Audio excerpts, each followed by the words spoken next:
Good evening, everyone. Thank you for joining the PD. Good evening, please. Let's wait for others to join.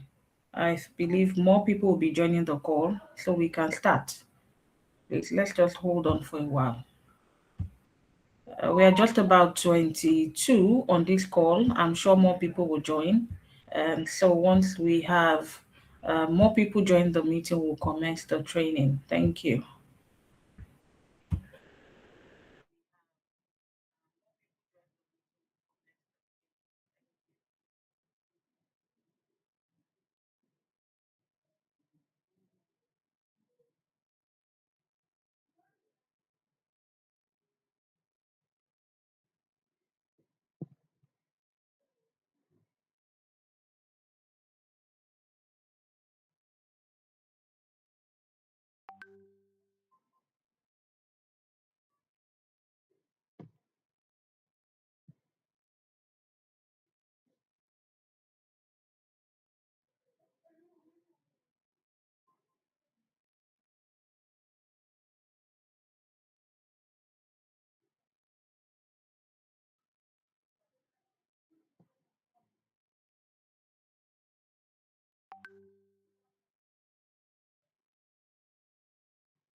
Hello, ma'am. Please, this is not where the meeting is going on. Kindly exit. Go and click the link I sent, okay? Please.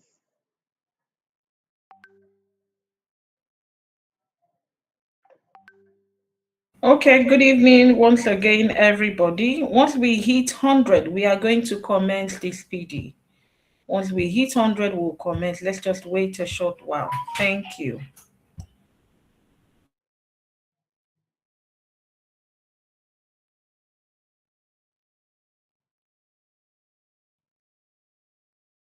Okay, good evening once again, everybody. Once we hit 100, we are going to commence this PD. Once we hit 100, we'll commence. Let's just wait a short while.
Okay, we are just about 63 on the call now. We're just about 63. And once we hit 100, we will start. Please let's send reminders on the pages so other people can join this meeting, please. Please let's send reminders so others can join. Please let's do that so we can just start once we are 100. Thank you. Once we are 100, we will start.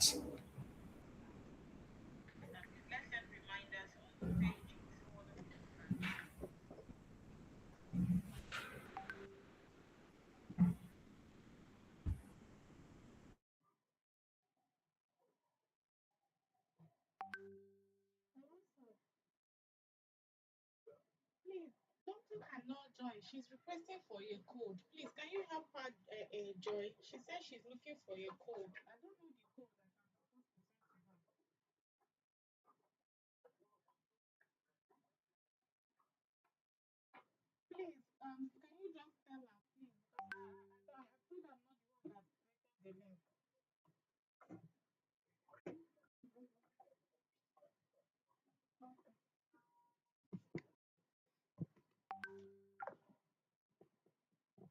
Once we are 100, thank you. Once we are 100, we will start.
Okay, all right, everybody. I think we are 78 now, and it's about 8 minutes into the time. So I think we should just start. Good evening, everyone. Welcome once again to the EDU-TRIBE PD session. Thank you so much for joining this meeting. And this EDU-TRIBE PD session is the last one to be hosted by Oglenin Consult. For those of you who are on the EDU-TRIBE page and faculty of Org Learning Consult, I'm sure you've been following our programs. And of course, you're well aware that every month we host the PD session. And of course, we've had the opportunity of having several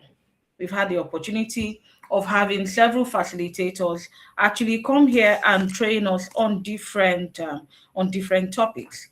So for today, we are continuing with the theme, bridging the gap to success, practical strategies to help students pass and excel in examination. We actually started this series yesterday and we are continuing today.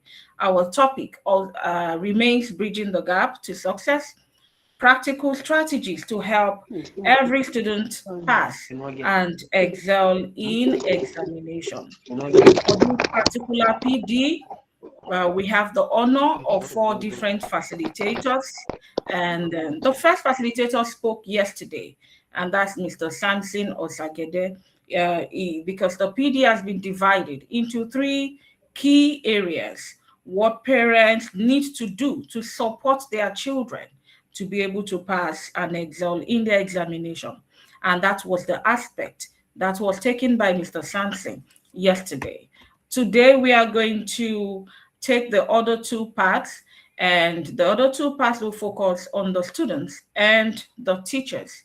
Mr. Ekene is on this call and is going to be the first presenter. is going to handle what students need to do, what they need to do in order for them to be able to excel and pass examination. And after that, the next facilitator, Ms. Olayemi Oshisonya, will be coming on board to talk about what teachers need to do, to be to support their learners and to ensure that when they are faced with examinations, they're able to do it well and pass and excel as well. So that's what we are going to be doing. And of course, the group managing director, Org Learning Consult, who is the convener of EDU-TRIBE. And of course, if you've been following EDU-TRIBE, you'll have seen our YouTube page, you'll have seen all the beautiful programs, the teacher training programs, and that she has hosted over time. So we have the honor of her she's going to round up on the topic for today. And then, of course, she will share from our wealth of knowledge. And of course, we are all here to learn. So at this point, I will commence the PD for today. I believe that Mr. Ikene is on this call and is ready. Mr. Ikene, thank you very much. We really appreciate the fact that you decided to do this with us. God bless you. So kindly take over as we go into the training for today. Thank you very much. Mr. Ikene, please, you have Thank the you floor. very much. Thank you Thank you very very much. Good evening, everyone. Good evening, my wonderful people in the tribe. I Good trust evening, we sir. had, I trust we had a wonderful day. And for those in meet and break, I trust you had a wonderful meet and break. But let's not forget the main aim of meet and break is for teachers to cool down and to also to reevaluate what they have done for the term. And having said that, without further ado, we shall kickstart what we have today. Of course, we can see from the slide that the topic is bridging the gap to success, physical strategy to help students pass and excel in exams. Of course, exam often feels like a massive hurdle because many students approach them with passive studying, and by passive studying, I mean they are seeing it, um, they are they are not doing the work needed. Like it creates the illusion of competence, but is absorbing information effortlessly without actually testing your understanding of or maintaining um, the natural and what is needed. So, like cramming and anxiety, rather than smart, consistent systems. So the gap is the difference between what a student could achieve and what they actually do. So closing it turns exam from terrifying obstacles into manageable, that is very easy opportunities to demonstrate learning, So here is the from the slide is a comprehensive practical guide with actionable strategy and real world explanation and visual aid. Next slide, please. Next slide, please. Yeah, you can see that the first one is exam can be easier. Please, next slide, please. Next slide. Yeah, next slide. So we start immediately. Next slide. Yeah. So um one of the ways that can help students is adopt the right mindset. That is, build the right mindset. Believe in yourself. I do say that everything is possible if you like everything is possible if you believe. If you believe that you can, if they believe that they can be the best students, of course they can. It rests on the brain, like I do give my student an example of one of the most celebrated brain surgeon, that is Ben Carson. Of course, he wasn't that, or he felt that he wasn't that intelligent. So he built himself and believed in himself, and then started doing the work. And from there, he became the one of the best surgeons. Of course, he believed in himself. Yes, many students, many students replace. They should replace that negative thought with positive ones. They should replace that negative dot with I can't with I haven't mastered it. If they can replace that I can't with I haven't mastered it, and they can visualize success daily for 5 minutes. They should even track small wins. I understand one hard concept. And from the and from the and from what you can see in the screen, you can see I am not smart enough with I will improve. Everybody's smart. It's just um you need that improvement. So your your mindset shapes your results. So if they can reshape their mindset, which is also actually our work as parents and teachers, to tell them that they can actually do it. So think about learning think about learning as riding a bicycle. At first, it seems impossible.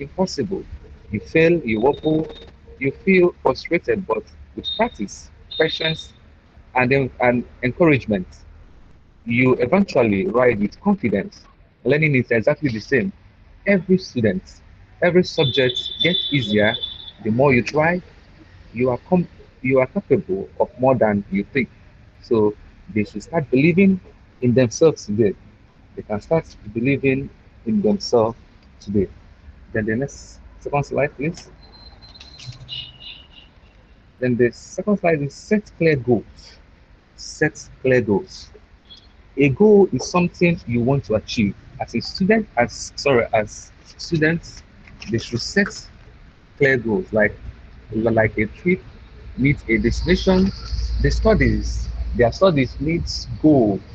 Goals give them the direction needed. Keep them focused.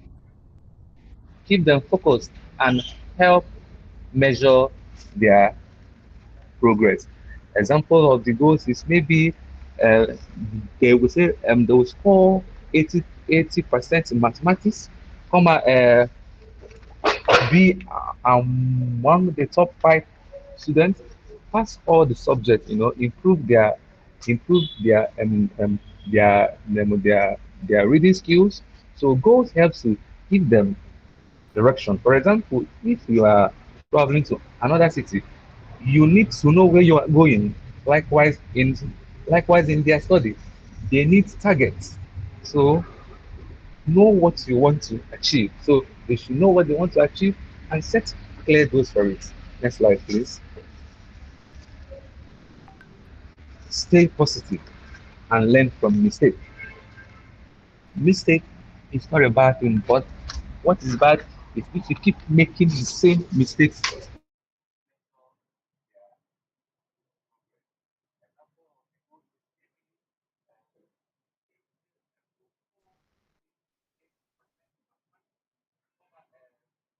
be among the top 5 students. So sorry for that. So they should they should stay positive. So mistakes are your best teachers. Mistakes are your best teachers. So they should look for solutions, not problems, challenges, learning opportunities. That is a positive student look for solution, does not give up easily, sees challenges as opportunity to learn. Example, instead of saying, I failed the test, I can say, I know I know what I I need to improve. So positive thinking helps students stay motivated, and then they should learn from mistakes. Mistakes are not enemies. Mistakes are teachers. Example, if they score 40% in English, they they should not cry or stop studying. No, instead they should check their mistake, understand what happened, and by understanding what happened, they should practice on those areas.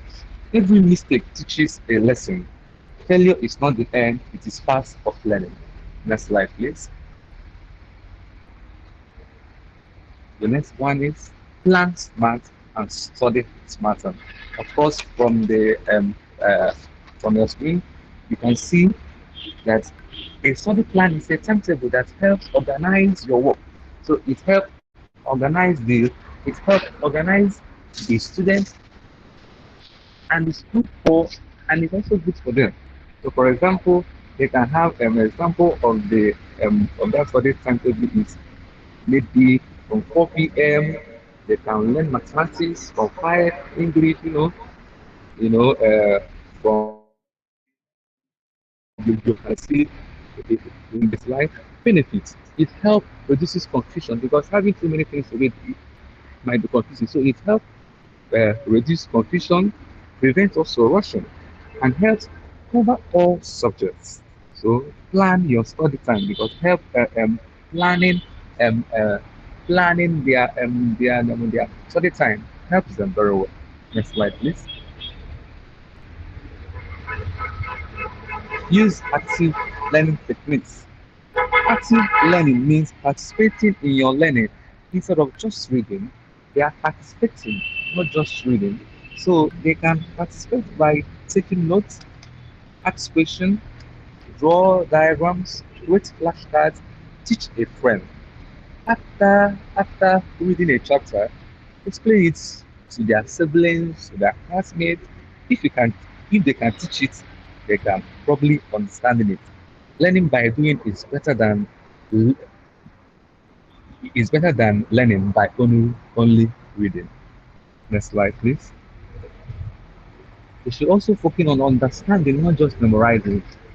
This is what I try to tell my students. You don't just memorize. You should understand very well because if you understand it, then you can be able to answer the question. Because if you just memorize, maybe what you those that set the question might twist the question and then you would know it because it was memorized. So many students memorize without understanding. This is called cramming. And the problem is you may forget everything during exam. Example, instead of memorizing, plants need sunlight. You can understand it by saying plants uses sunlight to make food through photosynthesis. When they understand, they can actually answer the question in different ways. Understanding lasts longer than memorizing. Next slide, please. Practice and review regularly. Practice, practice, practice. Practice helps their brain to become stronger. How to practice? They can solve exercises, answer past questions, take quizzes, and complete assignments. Of course, uh, um, many schools are many schools are, are writing their lesson, and and before today, many of them have been solving exercises, answering past questions, taking quizzes, and completing their assignment. Of course, it helps because it's it isn't just about reading what you have done, but most times you need to practice. You solve exercises, many exercises, especially in mathematics or science. You solve many exercises, you answer past questions and see and test yourself. So it helps them. For example, if a football player becomes better by practicing regularly. So students become better by solving questions regularly. Practice builds confidence and speed. Next slide. Of course, in that part of practice, we have what we call the Pomodoro technique. This technique helps students stay focused. How does it work? Maybe they can study for 20 to 50 minutes, then they can take a short break of 5 to 10 minutes, and then they can repeat it. They will repeat the content example. They can study mathematics for 30 minutes, then stretch, drink water, walk around, then continue. Short brain, short breaks help the brain stay fresh. Stay fresh. Not just jam packing it, and also and then having a lot of things. Give your brain a rest. Next slide, please. In the next slide, we have prioritize and stop procrastinating. Procrastinating is a very wrong thing, even to adults. You keep procrastinating. I will do it today. I will do it tomorrow. For example, I will study tomorrow. I will start next week. No, no, no, no, no. The problem tomorrow keeps moving. Start with small tasks. They can read one pages, solve one question, take the first step. They should take the first step. They should start now, not later. They should stop procrastinating. It is a very huge killer to a lot of even adults. They keep procrastinating. Next slide. Get enough sleep for sharp mind. We cannot over we cannot overstate the importance of sleep, rest. Sleep is important for learning. During sleep, the brain stores information, memory improves, concentration increases. So it is also often recommended that for for primary school students to get 9 to 11 hours of sleep, and for those in secondary school, 8 to 10 hours. A tired brain cannot learn well. Next slide, please. Now is the time. During examination, they should stay calm and think positive. They should stay calm and smart. Preparation is important, but the exam day behavior is also important. Feeling nervous before the exam, feeling nervous is normal, yeah, it is normal, but then before the exam, they should take deep breath, relax, think positively. Tell yourself, I prepared for this.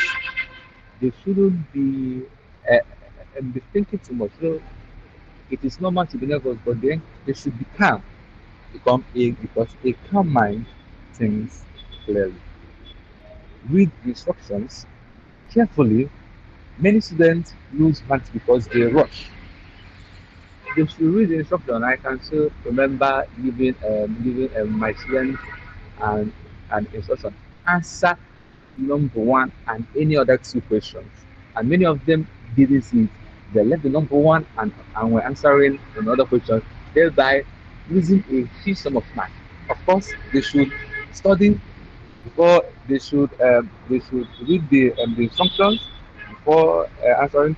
Read carefully everything, understand what is required of that examination. Is it synonymous meaning or all these things. So example, a question says answer only three questions. If you answer five questions, you may waste valuable time. So they should read before writing and manage your time. They should divide their time wisely. Example, if the exam lasts 2 hours, they should spend time according to maths.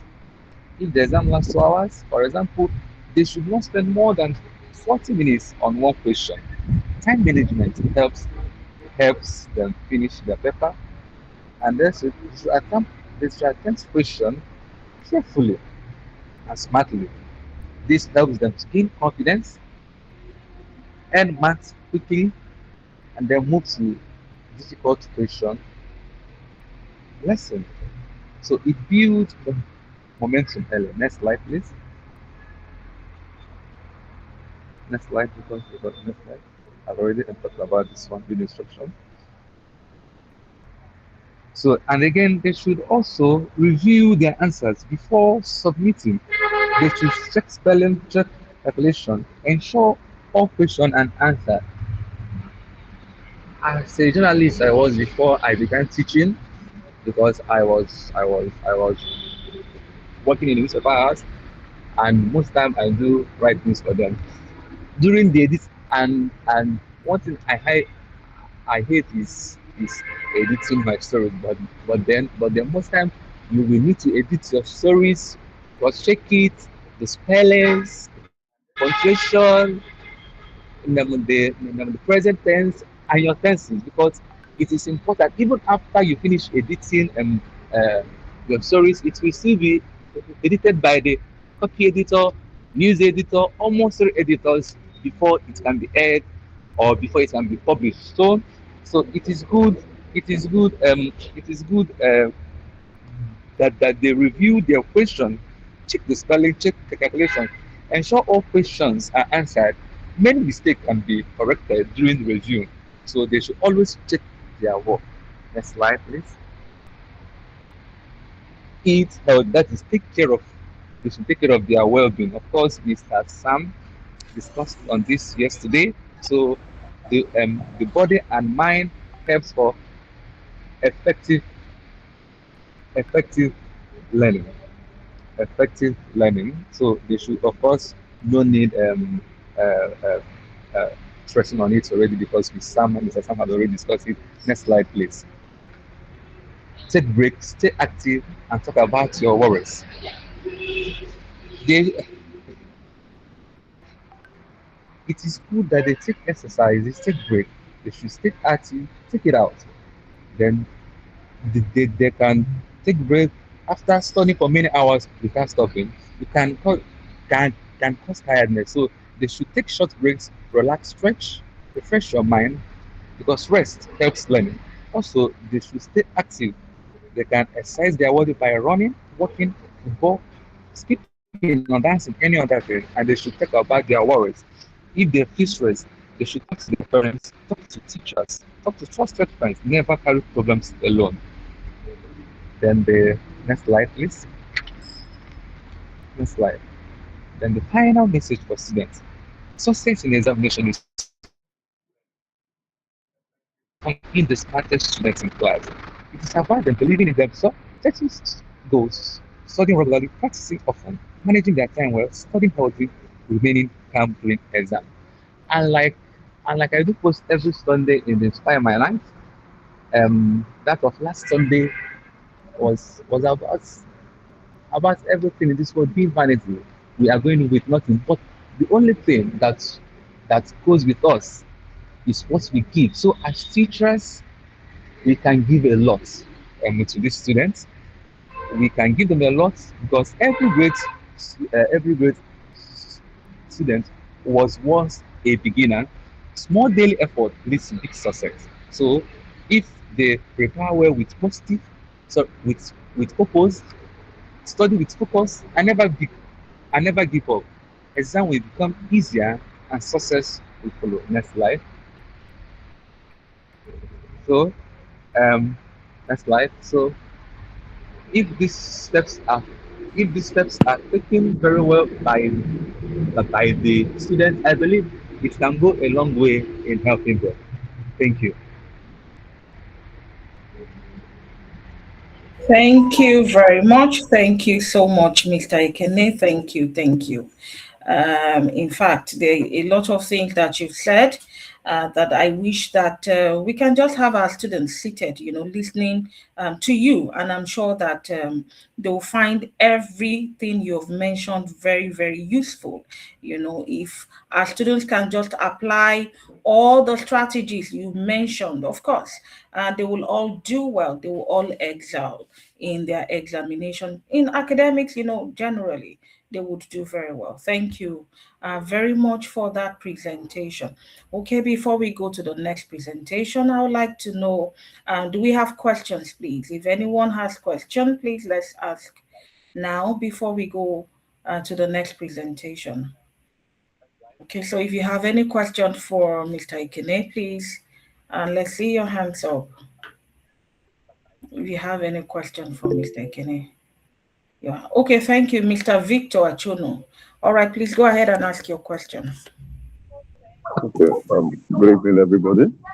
It's not just a question. I just want to include something to what Mr. Ekene has said.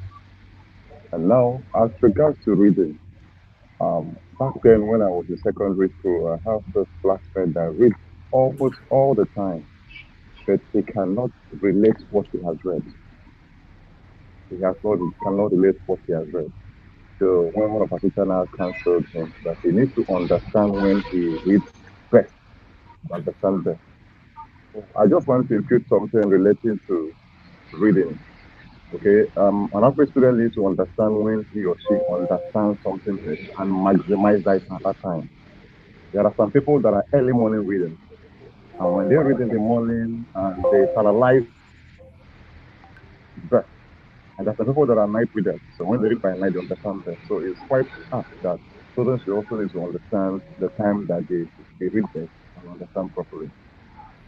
So that's just my input. Thank you very much for that contribution. And I quite agree with you. I think the first thing we need to teach our students is that they need to know how they learn. Students need to know how they learn, and they also need to know what kind of way they can study, what works for them as an individual. That's quite important. Some children are able to read even when there is noise, whereas some others require a very quiet place, and maybe at night to be able to study. In fact, some students cannot study for a long period of time. And that is why for such students, we suggest the Pomodoro technique, which Mr. Ekene talked about. They read for a short while, they get up to engage in other activities, and then they come back. Thank you so much for that. Any other question? Do we have any other question before we move on to the next presentation? If you Okay, have, not a question, Mrs. Olayemi. Thank you so much. I just want to add this for the teachers.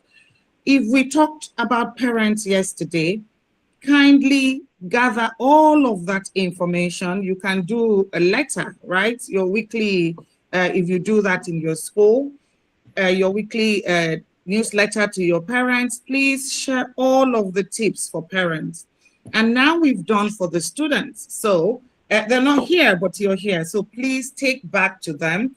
When they come in on Monday, add both the parents and the students' tips and share with them, please. Okay, so you're representing them today because they're not here. Take all of this back to the classroom.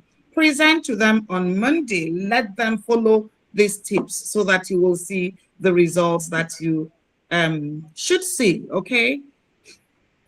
okay, thank you very much, Doctor. Thank you, ma'am, for that contribution. Okay, so do we have any other question before we move on to the next presentation? Any other question for Mr. Ikene?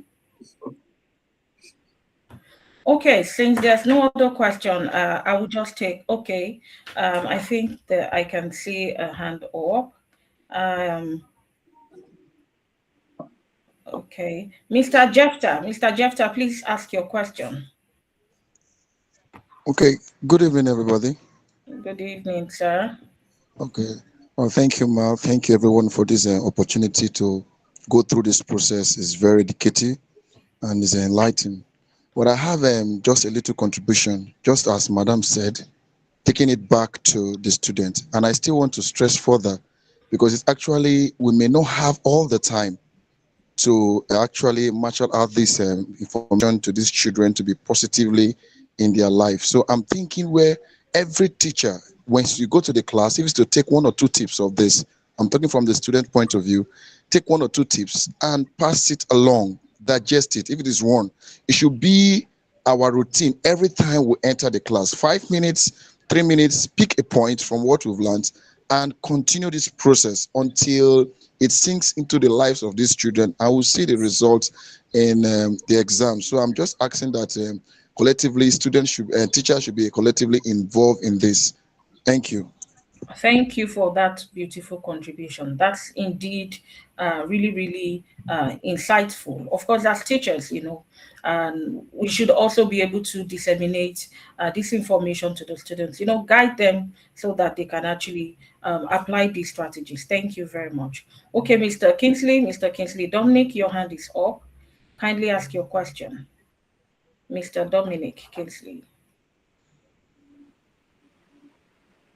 Good evening, everyone. Good evening. Yes, ma'am.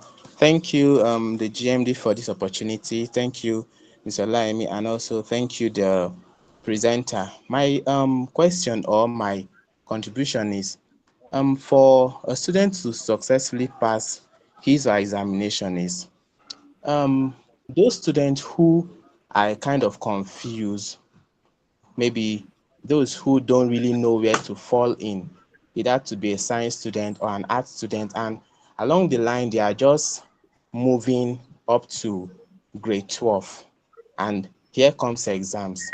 What do we do to those students at the end of the 3 years of study? Because there are some students who they are still finding it difficult to, decide where to fall in. Some follow their friends going to sciences, and some follow their friends is going to art classes. And as a result of that, they are not stable. You see them struggling with science courses, some art courses. What do we do at that point, or how do we help those students become successful or succeed in their exams? That's my question. Thank you. Okay, thank you very much. Okay, so Mr. Kenny, I don't know, would you like to answer that question or? Yeah. It actually happened to me, funnily enough. I was moving from science class to art class, although it was ruined by my chemistry teacher. I don't know, both of us don't like ourselves, so it was moved. And then I was now um, uh, forced to pick over pick art because I wanted to be a whole lot of things: an engineer, a medical doctor without seeing blood, a lawyer, a journalist. So it was quite confusing, but then it is the work of the guidance and counselor, or maybe all the students that are the students, where do you excel best? What do you really want? Because most times they are confused but not actually confused. So maybe it is actually the work of the guidance and counselor, and also because now because I'm still battling with the students that the parents are forcing to take science course, science, because the whole family are either doctors or nurses. So it still falls on hopefully intimating the students, and also helping them to know what they really like, or what they enjoy most. But then, if it is being forced by the parents, because some parents are very very persuasive, that I don't actually know what to do, because already we have had cases of parents say, this my child must study science. If it's not science, I'm not paying the school fees. Roma Locuta at Costa Finisher. That is, Rome has spoken, the case is finished. So that I can't actually say, but then it is mainly the work of the guardian and counselor to help the students on this journey, because most times it's very very hard. So thank you. Thank you very much, Mr. Ikene. Of course, I must add to that, I think the counselor, that's where the school counselor comes in. That's why the guidance counselor comes in, to counsel the child and then see how they can walk the child through the challenges that the child has, you know. And if it's a case of the counselor has worked with the child and there's still no progress, maybe at that point, the school management will probably have to invite the parent and all of that. But you see, those ones are in such situation, is actually a situation that the counselor has to manage, And but you know what is important for is that, like the GMB usually says, that not all your students will be A students, right? But what's important is that the child has to make progress, the child has to make consistent progress, moving from one point to the other, from one point to the other, and that is very important. But you see, when the child struggles so much, and maybe the child is having challenges with the department and so that is a case for the counselor to handle. Okay, thank you so much. Mr. Kamenos, I saw your hand up. I think that will be the last question we'll take before moving to the next presentation. Mr. Kamenos, you raised your hand. Kindly go ahead, sir.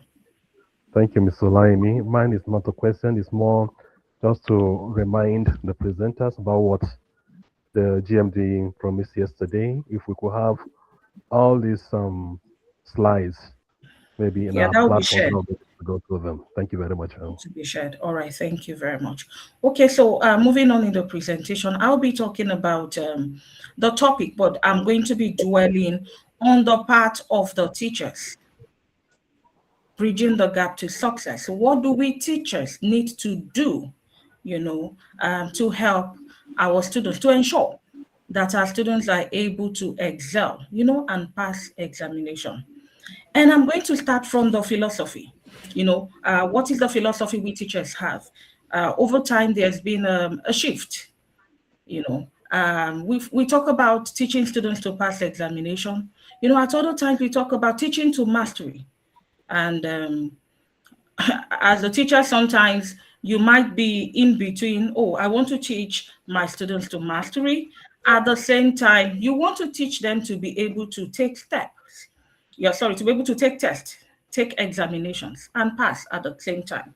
So, first of all, as a teacher, your mindset is very important. What is your mindset? Because the reality is that if you're teaching, let me take a secondary school, for example, there are high stakes examinations that your students will write. Now, aside from the internal assessment, that is your midterm assessment, your end of term assessment, your students will write external assessment, standardized assessment to which you do not have any control over.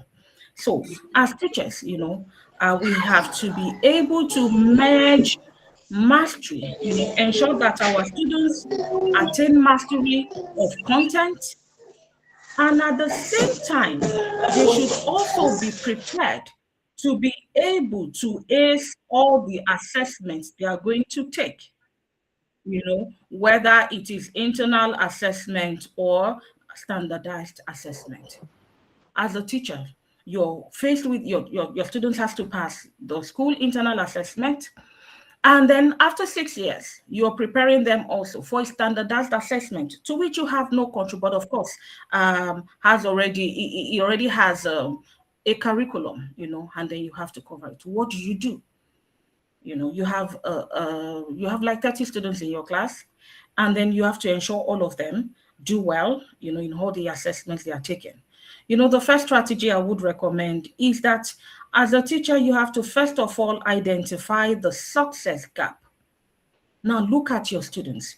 What gaps exist that might affect your students and make them unable to pass their exams?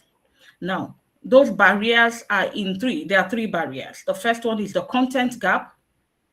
And that content gap is, does the students you're teaching, do they know the subject matter? Do they know the subject matter? Then we have the strategy gap. And I'll be dwelling a lot on the strategy gap. The strategy gap. Your students know the content, but do they know how to answer the exam format? Do they understand the assessment? Can they answer the exam as they should? Then we also have the psychological gap.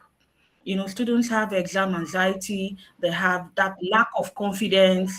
And, as a teacher, how are you able to help your students to bridge these three gaps? So for success, for students to succeed, for you to be able to help your students to succeed, you have to be able to cover the three gaps: the content gap, the strategy gap, and the psychological gap. So the first strategy is you should identify those success gaps. And the second one, instructional strategy. As a teacher, you should focus on retrieval over review. Now, the standard is when you go to class as a teacher, you go to deliver instruction. When you do your lesson plan, you write there that you talk about previous knowledge, right? And it is important that you should also, it's important that whatever lesson you're teaching your students, you're supposed to build on previous knowledge. So as a teacher, you have to focus on retrieval. What you have taught your students, what you taught them last week, what you taught them last time, can they recall? Students can actually retrieve. So there's what we call the 5-minute starter. When you enter the class, you begin with questions. Now, your questions, there are some questions that we say they are short term, the one medium term, and then long term. Now, the short term can be a question from your last class. The medium term can be from the last week or 2 weeks before. And then the long term can be from last term. Now, you all agree with me that most of the topics we teach, there's a way the curriculum is built. Like math, for example. Math skills build on foundation laid in the lower class. That's why sometimes you see students in grade 6, they are struggling with a mathematical skill. And then you discover that there's a mathematical skill they did not master in grade 2, and that affects them. So for you to be able to determine whether your students are able to retrieve the knowledge, that they have learned in the past. That's number one. Then number two, exit ticket. You cannot, but ensure that at the end of the lesson, there must be a question, a must-know question that you ask your students. If your students cannot answer that questions, it means they have not learned anything. So you see, our strategy for students to pass the examination actually starts from your instruction. I said you have to identify the barriers. What barriers are your students facing? I said there are three barriers to success: the content gap, the strategy gap, the psychological gap. Then talking about instructional strategy, you have to focus on retrieval. There's a 5-minute starter. When you enter the class, then you should ask questions to ensure your student can retrieve the knowledge, the short-term knowledge, the medium-term knowledge, and then the long-term knowledge. Then exit ticket. There's a must know question. When you when you plan your lesson, you have the objective for the lesson. And based on that objective, there are certain information that your students must be able to retrieve. And that's how you determine that learning has actually taken place. So you have to close your lesson with an exit ticket. Also, there's something we call backward mapping. That is the syllabus first approach. Like I said earlier on, that if your students are taking tests, what kind of tests are your students taking? What are they taking? If at the end of 6 years, or at the end of 3 years, by year 9, your students will write checkpoints, examination, they will write NECO BESE, they will write the Lagos State BESE. Do you have the rubrics? Do you have the rubrics to that examination? Now, what is WAEC expecting from the student? What is College Board expecting from the students? What is Checkpoint expecting from the student? So don't just teach textbook content, topic by topic. Don't just teach the synopsis, topic by topic. Teach the assessment objective. As you're teaching the content, you are teaching the objective of the assessment, So you should have the rubrics, and still have the rubrics when you're teaching your students. There are command words. There are command words that your students must be familiar with. We have words like analyze. When you ask your students to, and most teachers is that we are unable to dwell on these command words. So sometimes our students mix up the command words. So there's something called, I said, so you have to highlight the command. So when you give them evaluation at the end of the lesson, or when you're teaching, you bring out questions using these command words, and then you come and you explain what the command words are and exactly what they are. In fact, as a teacher, you should dedicate specific lessons to teaching what those command words require in an answer. So if your students have been asked to highlight, how do they answer such questions? If they have been asked to explain, how do you answer that question? If they have been asked to compare and contrast, if not for time, I will have dwelt on that.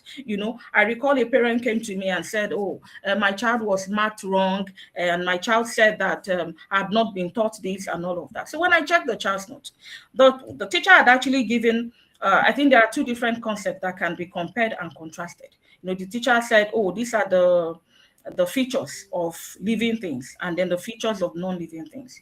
And in the assessment, the teacher told the child, compare and contrast living and non-living things. There was nothing like that in the child's note. No classwork was given like that. No assignment was given like that. And then you get the child the question, compare and contrast. Why some student could figure it out, that child could not, So you have to dedicate specific lessons to teaching the command words and what they require in an answer. Next slide, please. From there, another strategy you should is differentiating. When we talk about differentiation, sometimes teachers don't understand that there's no way you want your students to pass. You must be able to differentiate, and that's also to help the child. We have the struggling student, we have the average student, we have the high flyers. So there's a support that you need to give to these different levels of students, and we call it the scaffolding method. Now, for struggling students, you may need to provide sentence starters and model paragraphs for them. For some children, once you explain what they are expected to do, okay, when I ask you to explain, this is what I expect, some grasp it. For struggling students, you have to write the module answer on the board. Do the explanation, write it, give them, let them see how you have presented the answer. and then they can imitate that. For average students, you can provide key terminology list and then plan templates for them to work with. For high flyers, for those ones, they can think better, and then you can tell them to critique a model answer to find its flaws. You give them an opportunity, to critique the answer and then add one or two evidence. So there's something called the support. So you have to render support to each level of the students you teach. And that is one thing that will help them. So when they are faced with assessment, so the struggling students, because over time you have provided sentence starters with them, and those sentence starters, when they see them, in assessment, because you have provided it over time, they are familiar with it, they know exactly what to do. And then you've given them several model paragraphs. Now, I say when I go to class to observe instruction and I see teachers teaching essay writing, for creative writing, for example, and then they go to class, they just teach the features, and you don't give students sample essays. You're only attending to the high flyers in that class. The struggling students, the average students, they will actually struggle. Next slide, please. Then there's also something, assessment feedback. That's also another way to help your students to pass exam. Especially, most times you give teachers, students classwork, you give them assignment. As a teacher, you spend so much time marking your students' notes. And then when you give them the note, they just glance through, in 2 seconds, and they have dropped the note. It means that the correction, whatever they have missed, you have to be strategic so that they know exactly the errors they have committed and how to ensure they do not make such errors again. So you have to, as a teacher, when you mark your students' script, you have to identify the 3 common errors. So if you have a class of 30, what are the 3 common errors your students have made in that particular work you give to them? And then during the next lesson, you can take time to explain. You write the errors on the board, and then you tell them, you fix those errors as a class. You explain to them why that answer is wrong, and what they are expected to do. And then you see that correction you have done, they should rewrite it in their notes using your model. Often I see students studying for examination, and then I go through their notes and I see that you gave them classwork, there's no correction in their notes. Sometimes some of us as teachers, you tell them, that they should go and meet the brightest students in your class who actually got the answers correctly, and then they copy it in their notes. But do you know that even those students that got the answers correctly, they may not have even written the answers the way it should be, as per the assessment you are preparing the children for. But because they just got a part of it right, you have marked them right. So you as the teacher, you're the one to fix the errors in the class. And then you write your own model on the board, which your students will now replicate. They will replicate it, they rewrite the answers, and that way it sticks. It is in the correction. Learning happens in the correction, not the submission, please. And then as teachers, when we do that, so you should give feedback. That's why we say it is assessment feedback. And not just how assessment feedback. Assessment feedback that sticks to your students, and they can take away from there. Another strategy that you can use, next slide, please. Another strategy you can use as a teacher, and that is you as a teacher, you have to master the exam technique. You have to master the exam technique. Now, and you say, I was saying something to someone recently. I said, when students go to WAEC, you tell them they go to write WAEC, and they are writing English. Let's say essay writing, for example. For essay writing, WAEC standard, they are expected to write 450 words essay. And some students get to the exam hall and they start struggling. They write 10 lines and they are tired and they are counting, and this is just 100 words, So one way you as a teacher, we have to help our students to master the exam technique. And that is why I would say that for every work you give to your students in class, you give them classwork, especially if it has to do with a long response, maybe like you have asked them to explain, or you are asking them to write essay in the class. You should spend some time to annotate that question you have given to the students. Spend some time to annotate the question, underline the command words, and outline they should outline the structure. So they should not just, you just give them a prompt and then they start writing, or you give them a question and they start writing. The first thing is that you as a teacher, you can even tell us, okay, this question I've given to you, how do you think I expect you to go after it? Go to get it done. So you annotate the question, you underline the command words, you explain to the children before they actually start writing. And that's because most students fail because they rush into writing. They have to decode the question first before writing. When they decode the question, they will now, when they write, then they will be sure that the answers they are providing is to exactly the question that they've been asked. So there's that, we call it the 10-minute drill, please. And then as a teacher, when you do this time and time again, your students get familiar with it. So even when they go into the examination hall, they don't just rush into writing. They take a few minutes to plan. In English language, there's a skill we teach students. We tell them to prepare an outline before they start writing. They prepare an outline, Mr. Johnson, please mute your mic. They prepare an outline. So whatever skill, whether it's economics, whether it's government, whether it's geography, we have to teach our students to annotate the question, to plan, and then decode before they start writing. So, and that way we can help them to master the exam technique. The other one is the psychological preparation. I've said that there are several gaps, right? I mentioned the content gap, and I also mentioned the psychological gap. We have to, as teachers, we have to prepare our students psychologically. The first one, we have to build their examination stamina. And that is by building their internal clock. I have seen students go for competition and they fail because, number one, they have not mastered time management. They have not mastered time management. So at the end of the day, they struggle, and then they're halfway during the exam, and then, they are unable to finish. Whether they know the answer or not, they already failed. So as a teacher, you have to build your students' examination stamina. So sometimes it's not about knowledge. So as a teacher, you have to practice timed drills regularly for your students. Every drill you give to your students must be timed. And that way you build their ability to perform under pressure. I'm sure you're aware that any exam situation can be likened to pressure. So as teachers, we have to intentionally build our students' exam stamina.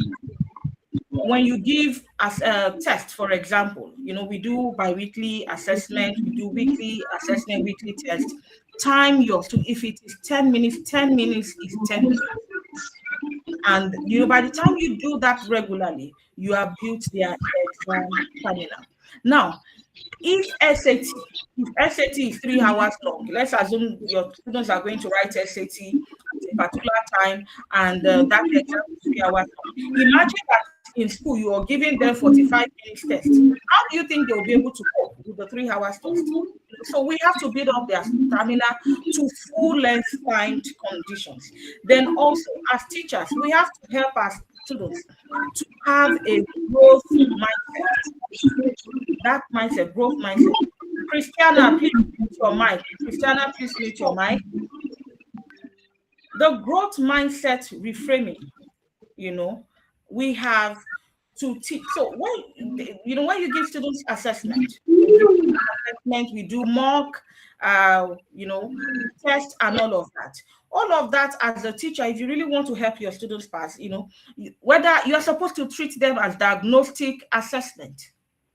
And what is expected is that from the assessment, you'll be able to identify the gaps that you as a teacher, you need to fill, or the student has to work on. So you use the data to pivot the child. So, and also as teachers, you should teach our students to view exam as an athletic performance, where they need mental stamina, they need physical health, they need confidence. It's all part of the academic strategy. If a child has not won in his mind, that child cannot actually win in examination. So we as teachers, we have to build the child. We have to build our students rather than draw them down. So that growth mindset. We have to intentionally. And then when a child has not done well in your assessment, like I said, you see it as a diagnostic assessment, is a way to support the child, so you will have to it's a diagnostic assessment, and then you see it as a way to pivot the child and help that child to get better. I will move to the next strategy, which I'm going to dwell a bit on before I wrap up, and that is the hybrid approach. The hybrid approach to examination preparation. And I'm going to talk about this because for some of us, we work in primary schools where we have blended curriculum. Primary school where we have blended curriculum, and secondary school where we have blended curriculum. And then, so we talk about a hybrid approach. Now, this hybrid approach, I'm not saying that we will choose one curriculum over the other, but as a teacher, we have to do what we call curriculum mapping. And so we have to be careful, especially if you're teaching students that will be taking both national and international exams. We have students who at grade 6 will write the state placement exam, and still go ahead to write checkpoint, examination. And we have that at the secondary level also. So as a teacher, you have to be able to bridge that gap. Have a hybrid approach where students can they can manage both national content and then the analytic agility of international content. Now, the difference between our national assessment and international assessment is that international assessment is competence-based.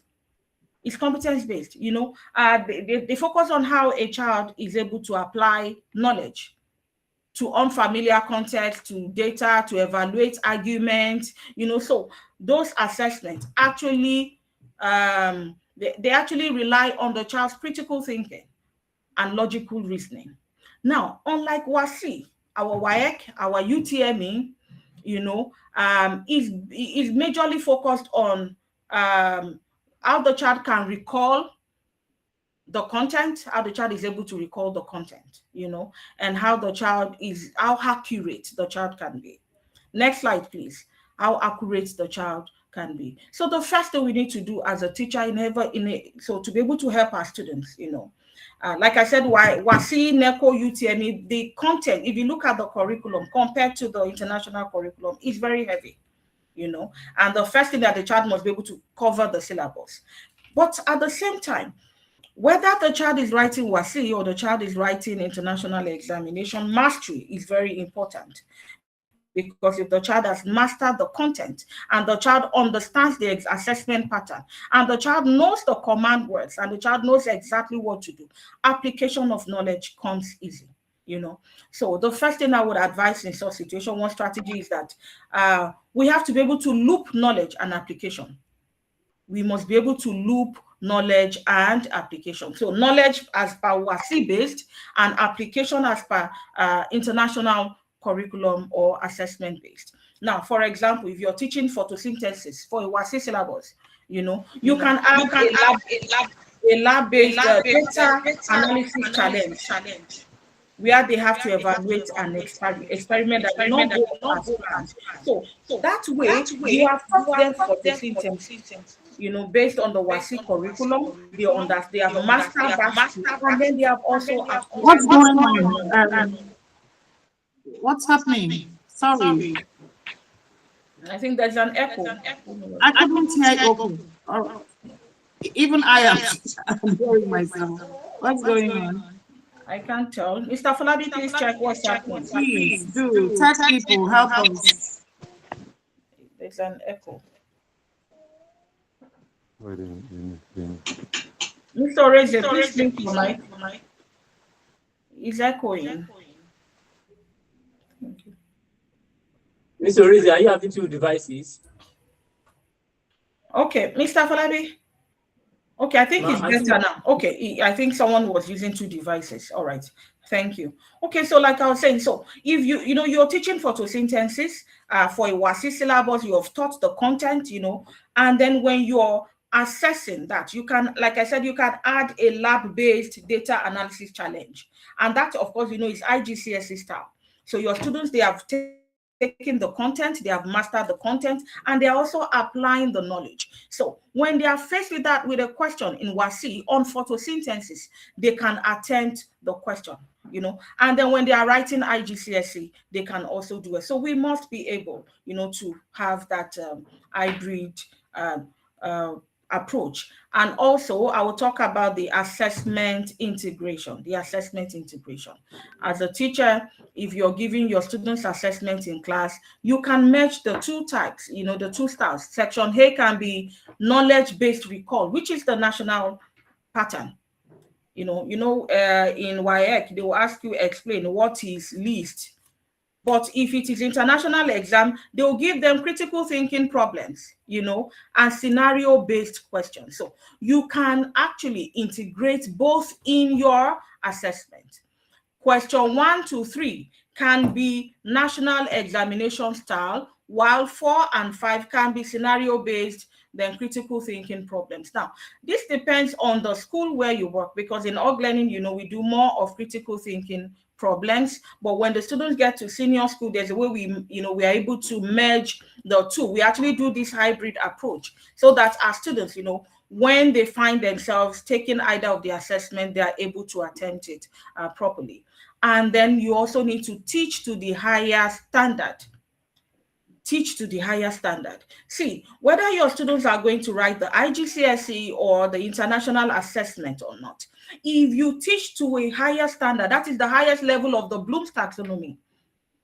When you teach to that higher standard, any assessment, whether it's national assessment, comes easy to your students. That's because they have mastered the content, they can apply the content, and you have explained, to them the command words. So whichever exam they are comfortable, and then they can be able to assess, do the assessment and pass. Then there are global command words. Now, there are some command words that are peculiar to both WASI, that is national assessment, and international assessment. So you have to also use those global command words in class, teach your students those global command words, and that will create a high level of thinking for them. And that way they are able to ace any assessment that they write. Then please use cross-marking scheme. I will expect that if you're a teacher, you should, and you're teaching, even if you're teaching grade 7, I'm sure you know that when the child gets to grade 9, the child is going to write NECO BESE, the child will write your state BESE, the child will probably write checkpoint. So every teacher actually teaching should have you should have the rubric for evaluating those exams that your students will write. You should have the rubric. We call it mark guide. We call it the rubric. What are the students expected to know when they are faced with the assessment? What is the assessment? What does the assessment expect them to present? The examiners, what are they going to look out for?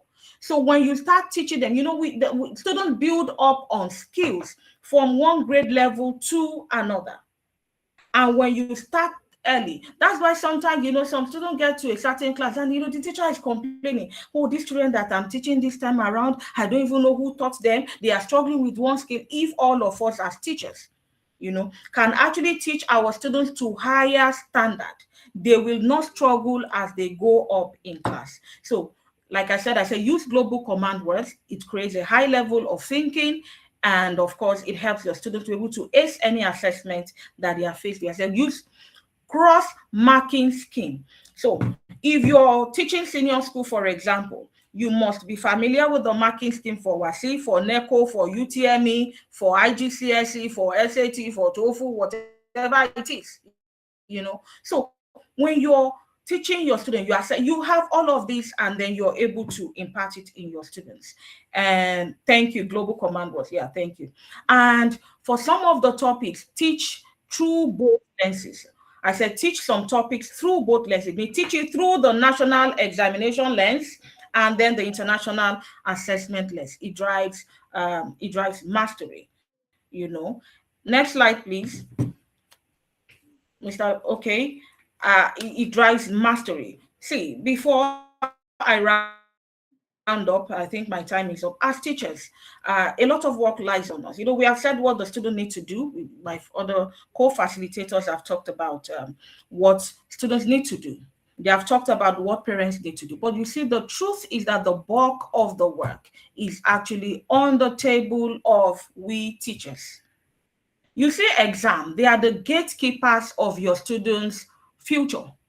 Your instruction is not just the job, it's you are opening doors for these children. And then whether your student will pass the examination they do, it starts from the instruction. It starts from what you teach them in class, how you teach them in class, what you expose them to, and how you're able to help them to bridge the gap between all the assessment.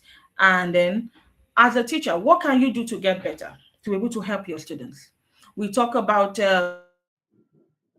peer teaching, right? We talk about peer teaching. And that's because one teacher does not know it all. We have to learn from each other, right? Peer teaching. Then I talked about retrieval, the retrieval method. Make it a point of duty to actually practice the retrieval method. And I've talked about using students' performance in assessment, as a pivot. When your students fail, take it as a drafting process. It's not the final result. And then as a teacher, your mindset matters also. If you do not believe in your students, then they won't believe in themselves. So you have to believe in your students. You have to encourage your, and where the rubrics and being able to transfer it to your students, then you have to master the psychological gap, and that is building your student stamina, ensuring that the assessment you're preparing them for, you have built their stamina over time, and then they will not struggle with that. And then towards the end of I have what we call the gold standard for teacher. As a teacher, there are 3 things I would encourage you to have. There's a resource. We call that resource Assessment for Learning by Dylan William. Lay your hand on that resource, and then it will help you a lot. There's another resource, Visible Learning by John Hattie.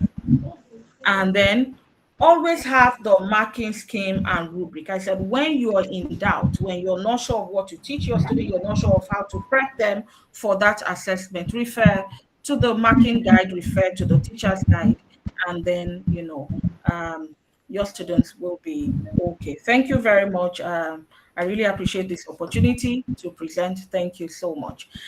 Thank you very much. Okay, so if you have any question at this point, I'll be glad to take them. Thank you, everyone. Thank you. If you have questions, I'll be glad to take your questions, please. All right, Mr. Jefta, your hand is up, right? Okay. Yes, ma'am. Thank you, ma'am. Thank you, sir. Hello? Yes, Hello? I can hear you. Please go ahead. I can hear All you. right. Please. Yes, okay, sir. Thank you, ma. We appreciate it so much. So much. This is very, very rich for us to handle. Thank you so much. I just want to stress on the command words you talked about we normally use. Yes, you said it very clearly that every teacher should make sure they, prep the children on these words. I also want to emphasize that our English teachers of English, I also want them to also do a good job on this part too. I know it may not be part of their curriculum. I don't know how it's structured, but I think since these are words that these children will definitely meet, whether in lower grade or upper grade, teachers of English should help us to stress, if it's to pick 1 or 2 in every class, and stress and detail it for these children so that they can able to understand it, while we, the teachers, generally also follow through. That's just my contribution. Thank you so much. Thank you very much. But I would like to say something, Mr. Jefta. The truth is that sometimes, if you look at this assessment properly, the dictionary definition that your English teacher will give to some of these command words may not actually give the details of what the students are expected to do. So in as much as English teachers can help, that's why I said that every teacher should master the assessment they are preparing their students for. If you go through your exam rubrics, for example, if you have the mark guide for the subject you're teaching, there are sample answers. There are sample, when they give questions, students question number C, they tell them to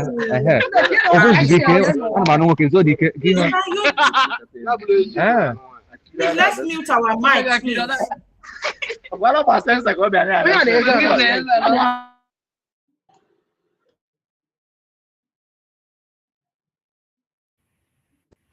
Thank you, Mr. Folabi.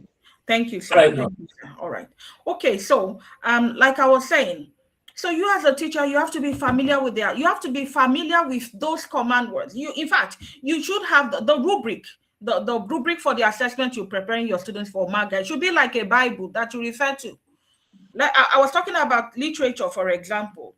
For literature, the MAG guide, if I share you a copy of the MAG guide, you see that when they ask the students to maybe talk about the use of literary devices in a poem, discuss the use of literary devices in a poem. See, there are things they expect the children to know, which if you are not familiar with that assessment, you cannot teach your students. Now, it is not just for the children to just list the literary devices. And that's why I'm saying that the English teacher may not all be able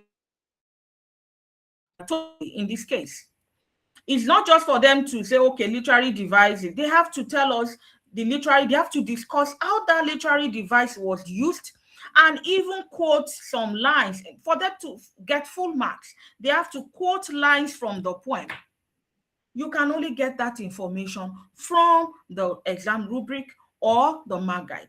So the English teachers will dwell on the they will dwell on the dictionary meaning, but that may not that's not enough for your students to pass the assessment. I hope you understand me, Mr. Jefta. All right. Yes, ma'am. Yeah, thank you, sir. But of course, I cannot help. But actually, as a subject teacher, the command words that are peculiar to your subject, you should take time, take one lesson to teach your students. And when you give them as classwork, you give them as assignment, like I talked about annotation, right? You have to annotate it, you underline the command words, you reiterate it, you over and over again until it becomes a part of them and they actually master it. You know, thank you, sir. Okay, any other question? Who else is raising his hand? Stephen Chris. Stephen Chris, your hand is up. Kindly ask your question. All right. Good evening, Ma. Good evening, everyone. Thank you for this very insightful PD. My question is quite straightforward, and the question is, as a teacher, you've done all things possible to guide a student, and you still discover that this student is still not coming up, or is not reciprocating your effort to bring him up. What is the next step? Okay, thank you, Mr. Stephen. The truth is that if you say the teacher has done all, I am not sure any teacher can do all. That's the truth. And there's something the GMD used to say. Did you pray for that child? You pray for that child, because there's no child that, yes, some children can have genetic problem, right? Some things are genetic, you know, but the truth is that those children may not be able to perform at the same level as high flyers in the class, but they will record progress. You know, they will move from one level to the other, you know. So there's always a strategy that works for every child, you know. So when teachers tell me they have done all, you know, I advise, I said, think, look inward. There is still something you have not done. And then if you have done all, have you prayed for that child? Have you prayed for that child? You know? Okay, so we'll not take questions at this point. The GMD is going to summarize the training, the PD, and then we can now ask questions generally. Thank you very much. Dr. Ma'am, please, the floor is yours. The floor is yours, ma'am. Thank you very much, Mrs. Olayemi. Thank you, Kenneth. Thank you, Mr. Sam, who presented yesterday. I appreciate everyone who came into this meeting. I appreciate you all. Can you put my slide on, please? I'm not seeing it from where I am. Where is that? Thank you.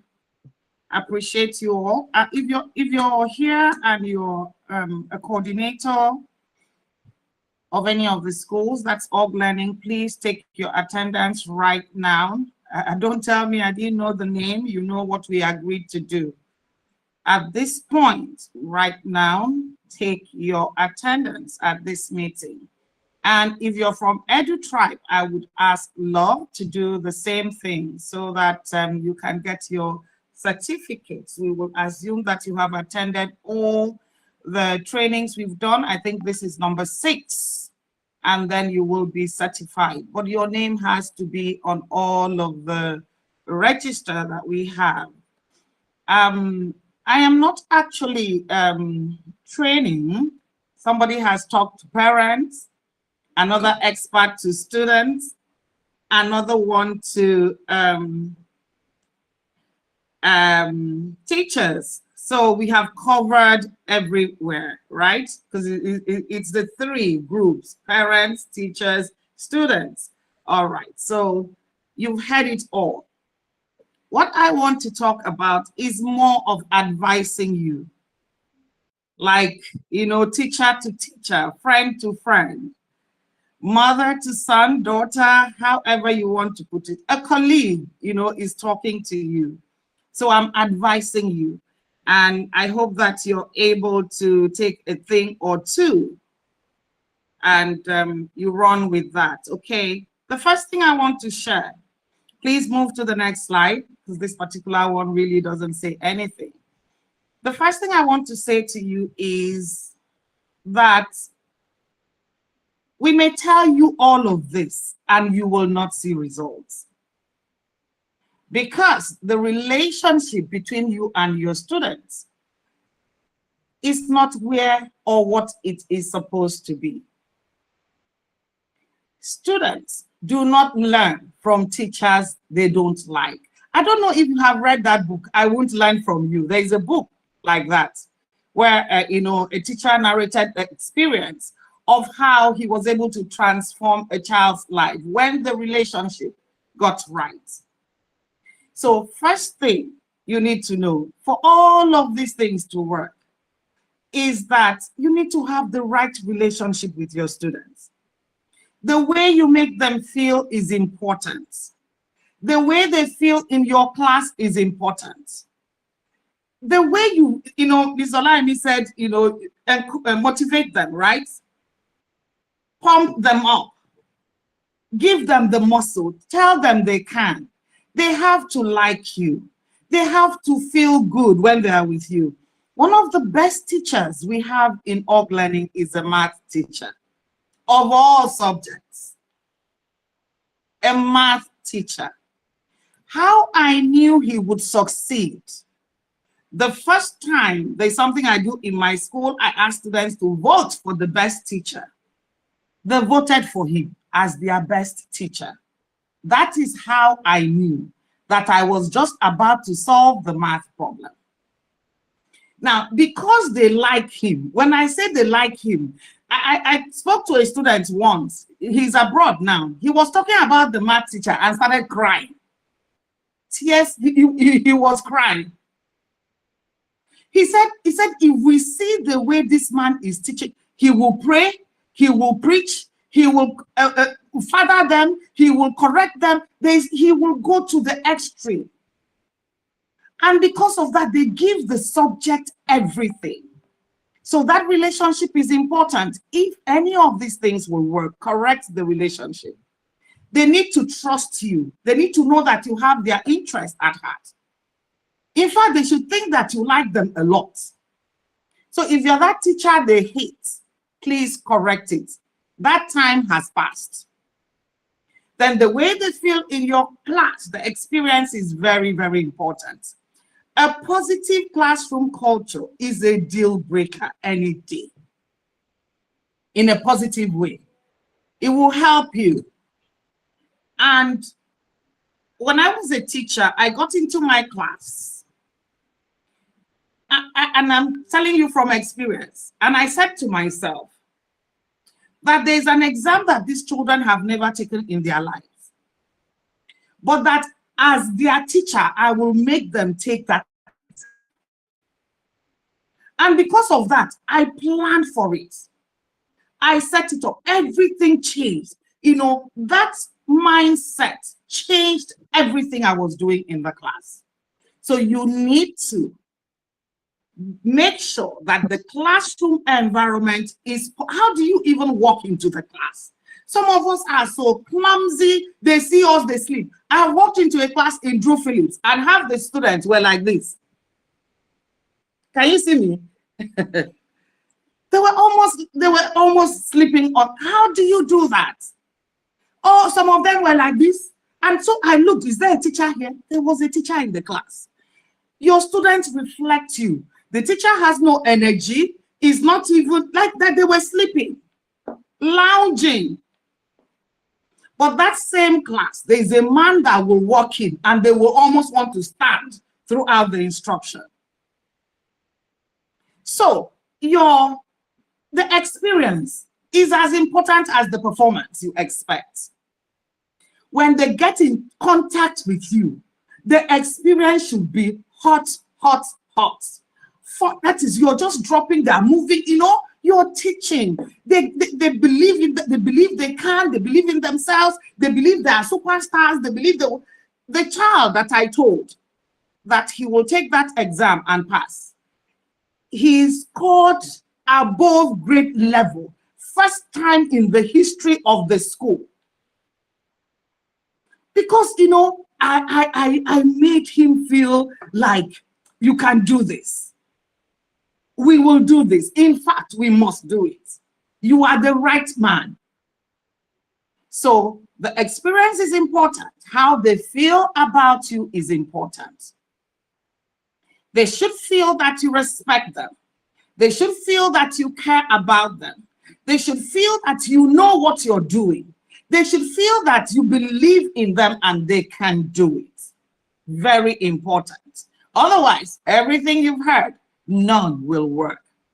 So ensure that the relationship is right. If you have messed it up all along, you're angry, or some of us are just like that, please, when you resume on Monday, make sure they don't recognize you. Enter that class as a pro.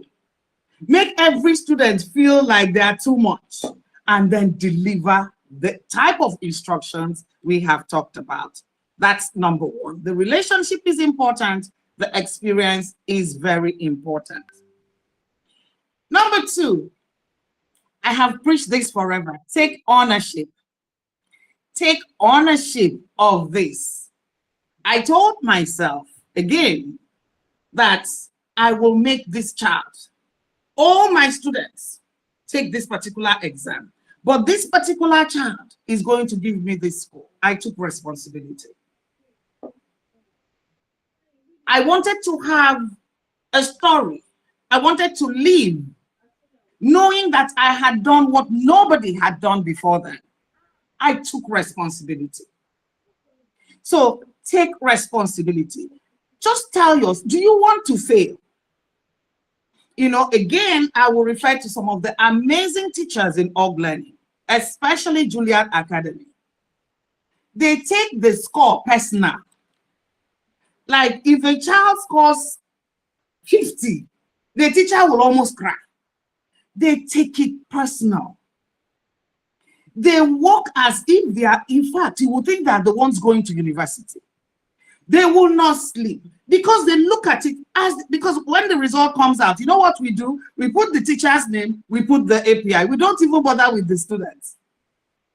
Why? We want you to know, and you should know too, that your students' performance is your performance. You are not really, really better than them. So how they perform is a test of your own efficacy, your prowess, content, abilities, everything about your ability to deliver. Take it as your score. Do you want to fail? Let me ask that. Do you want to fail at the end of this term? Because the moment you look at it, don't externalize it. The school, they are this, the parents, they don't know. Forget all these people. Look at, even if you're leaving the school, you understand? I told myself that by the time I want to leave Inglewood, they will not, Woodward Element, they won't want me to leave. They will beg me to come back. You should live with that type of record. You should live, in a blaze of glory. When you leave, they will say you were the best. So take ownership. Battle it as if it is your score. Teach and teach and teach. Take responsibility for that performance. And you will see that the moment you do that, the moment you stop hating the school owner, hating the system, hating everybody, even transferring it to the children, the moment you say, I want to prove to myself that I am great, you will see that you start doing things differently. The desperation to succeed will make you do things you can't believe, you would ever do. So please take responsibility. All right? Let the success be your success. Their performance, your performance. Okay? Okay. All right. I'm echoing.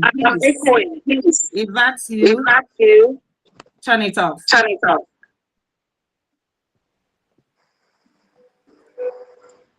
Can I continue? Okay, thank you. Okay, thank you. All right. All right. Okay,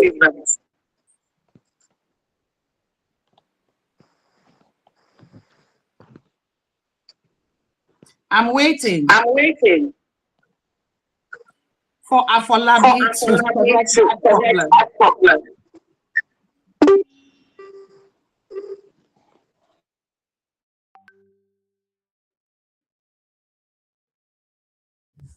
Yes, you can continue, ma'am. All right, thank you. All right. And the next one, please set goals. You can't actually work without goals. I think everybody they've all mentioned that already. Set goals for your students, for yourself. I know that your school, maybe they have their target already. Tell yourself, this is the minimum score I want to see. Tell yourself, this is what my students will score. Tell yourself, this is the API that I want to have. Set goals. You can't work without goals. I mentioned that already. The moment I got into that school, I told myself, this is what my students will score. Tell yourself, this is the API that I want to have.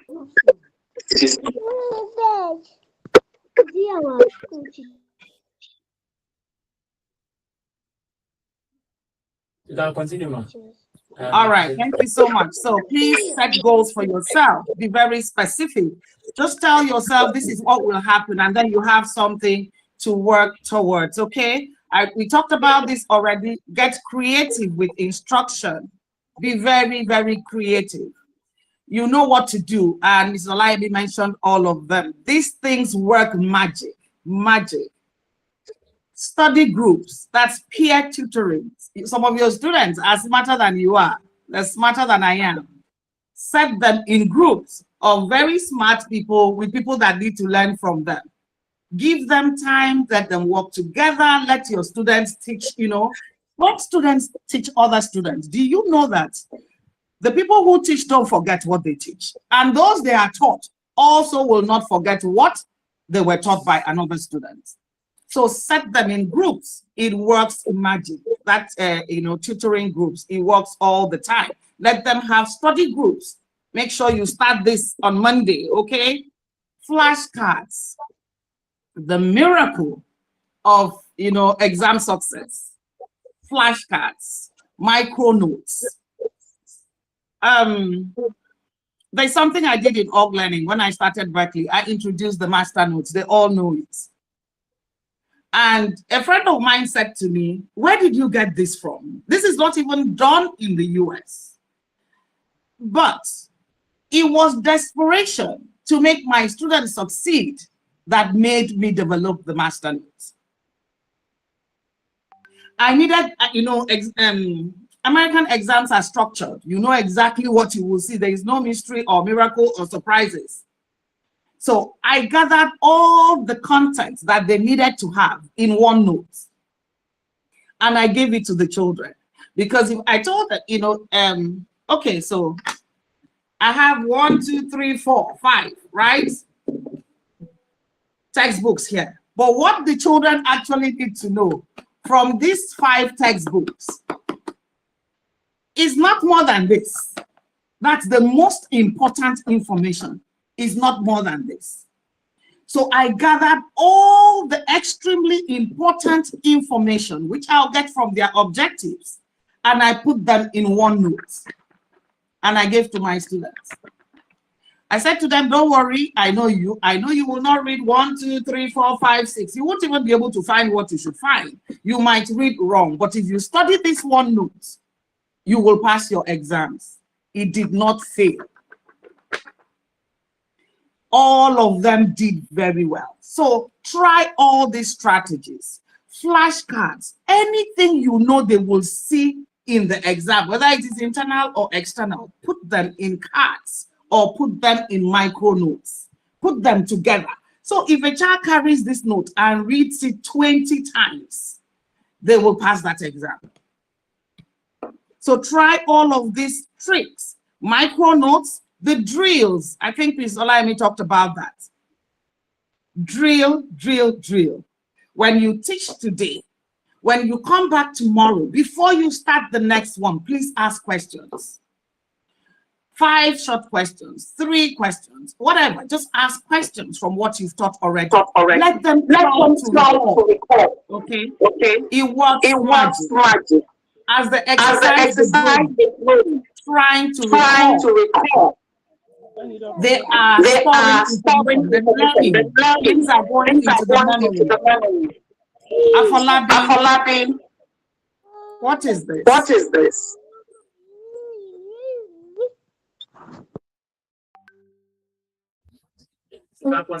Since some people are doing trying. All right, so please, okay, so please ensure that you use all of these tricks and so many more, okay, to drill them. Start from Monday so that they give you good results at the end of it all. Think inward. What worked for you? Have you tried to take a very difficult exam in your life and you did not cheat, right? What did you do? Your students need that thing. That thing you did, share it with your students. How did you pass a very difficult exam in your life? Share that with your students. I'll tell you what I did. One of the most difficult exams I had to take was my project management exam. 120 questions, and you have to take this in an hour. And the lecturer took us through the series, then shared questions with us, questions and answers, over 250 questions and answers. I knew that I would not pass that exam. How do I recall all of that? Do you know what I did? I shared this with my people. I recorded in my phone all the 200 questions and the answers. Every day I went to the gym, I would put my headphone and I would be listening to the lecture, to the questions, and to the answers. I scored 97%. Why am I saying this? I realized that this is what would work for me. There is no other way. If I was reading that thing, I won't pass that exam. But I had to listen to it every day for 2 months. So I discovered that what works for you, share that trick with your students. If you ever took a difficult exam, all the strategies you used, share it with your students. Share them with your students, and it will help them, okay? Don't surprise your students with exam. I think Olabi talked about that. That thing you will present at the exam, all those tricks, how you want them to answer the questions, the keywords, the verbs you're going to use, start from the class. You know, I walked into a class, I was observing a teacher, master teacher, and I heard the teacher say, okay, when you see this question, this is how to answer it. Do you teach like that? Don't use this word, use this one. Start like this, end like this.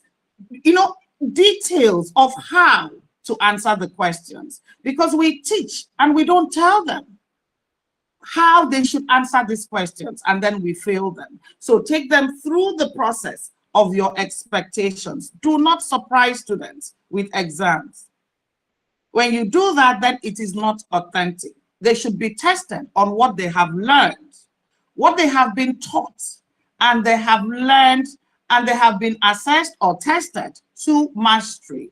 So please ensure that you do that. Start on Monday to prepare for the exams. Parents have trusted you with their children. Your responsibility is to ensure that they do well in the exams.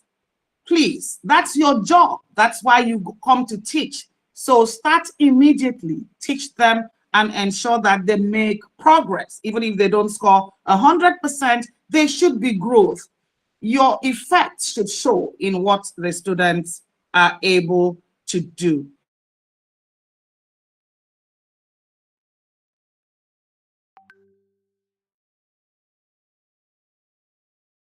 The parents, create a timetable, tell them what to read, how to spread the subjects, and how to spread the topics. Please do that for them. It will help them tremendously, okay? And then, of course, spend time teaching them how to recall. Very important. If you do all of this, I'm telling you, you will see growth at the end of the term. Your students will not all fail. And even if they don't all score so high, you will see that 50 will move to 55. 55 will move to 60. What you want to record is growth. And please do not cheat. Do not cheat for any child. That is not right. Do not cheat to look good. Just put in your best and you will see results. Thank you so much for listening to our first speaker, the second person, the third person. I appreciate you. I'm happy that you're here today, and I know that you will testify after the exams, okay? Thank you for your time. Now you can go on and ask your questions. Take ownership, take it personal, give it your best, give it everything that you have. Make them feel good, tell them they can, and then focus on teaching to mastery. You will see that your results will look good. There's no mystery about it. Okay, you will see that you will have good results. Thank you very much. Ms. Olayemi, please go ahead. All right, ma'am. Thank you, doctor. Thank you very much, ma'am. Thank you so much for sharing those nuggets with us. Thank you, ma'am. Okay, so if you have any question, so we are taking questions now. If you have any question, please kindly indicate. Okay. I can see Ofodile Ezichim. Your hand is up. Please go ahead and ask your question. Ofodile, please ask your question.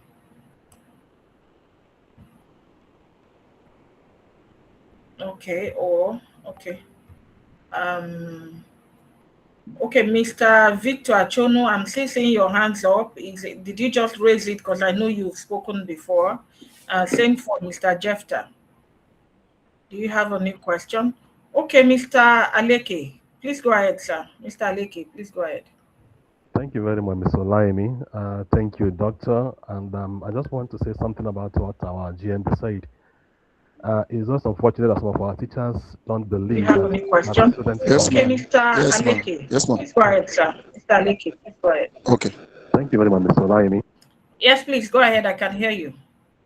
Okay, so just from like what the doctor said, it's just unfortunate that some of our teachers don't believe that students can learn from themselves. It actually does a lot of magic. I can still remember when I was in school.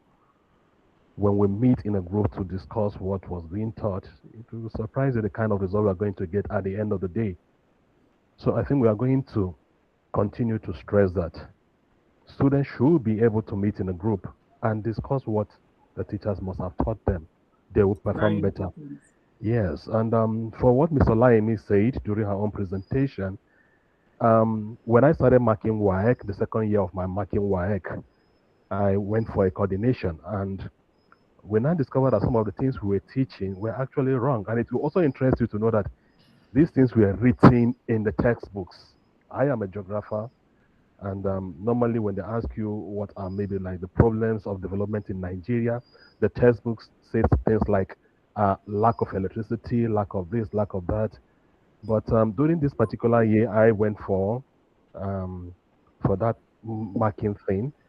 We were told that when you say lack of electricity, it simply means that there is no electricity in Nigeria.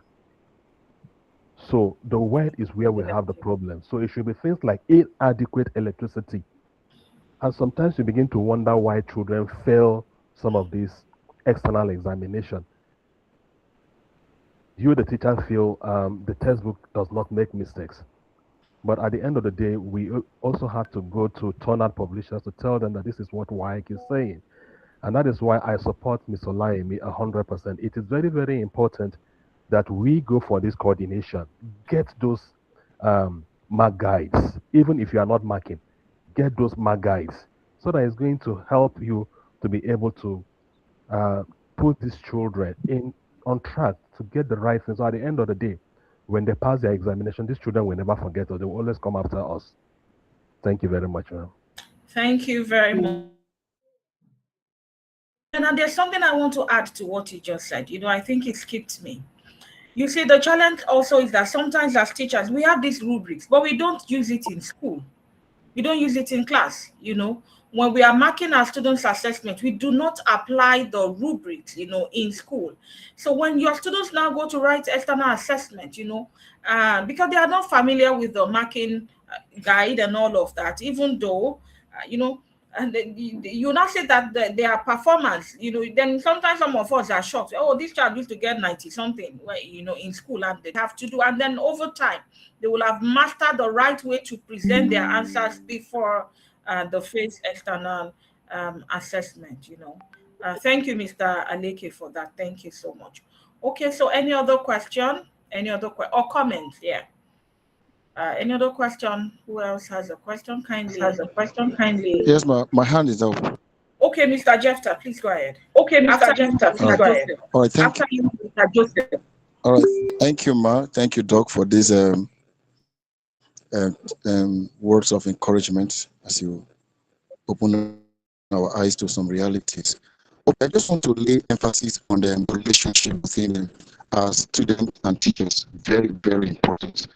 Let me give this scenario that is in my class, that happens in my class. It's about some of us will know him, Chidera Nogwa. He has a problem, and teachers have been complaining. He doesn't write notes, doesn't copy his notes, and he's not doing assignments. So when I looked deep down, I had to call the mother after my research. He had a problem, and she affirmed with me that he had a foundational problem. That the school she took him to, they did nothing when he came from South Africa. That the boy was messed up because they were looking at the cost of the school that she cannot afford, and they put him in such a school. So she had to bring him here. So I had to discuss with her that, okay, what we'll do is, first of all, we don't have all the time to start going through what this boy have gone through. So let us see how we can import external hands, where she asked, okay, if I can help. I recommended a teacher, external teacher, to help the child at home. And we were working, and we are still working, and I'm still following the external teacher. We give ourselves feedbacks, even with the mother. In fact, I had to call her that, please, forget the scores of this boy. Somebody who cannot spell, who cannot write, you don't expect him to give you 100% or 50, because he cannot spell, he cannot read.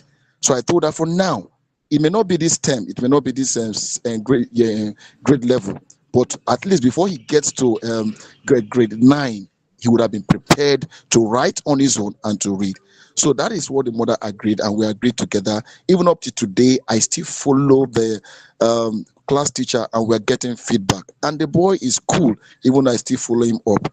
I checked his result recently. He has not moved from where he was, but I think there is progress. Teachers are affirming that his writings are okay, he's improved, and spellings, which I told the mother to work on, and he is working on that. So it's very important that we establish this relationship with both the students, the parents. It will help us to have a general background understanding and what these children are going through and how to help. Because sometimes the parents will even fall back to you to give them a solution, and we must have the solution. Like I did, I had to recommend a teacher that I am following up to make sure this boy at least get to a level where he can stand on his own to read and also to write on his own. So thank you, Ma, for that for teaching on a relationship. Thank you.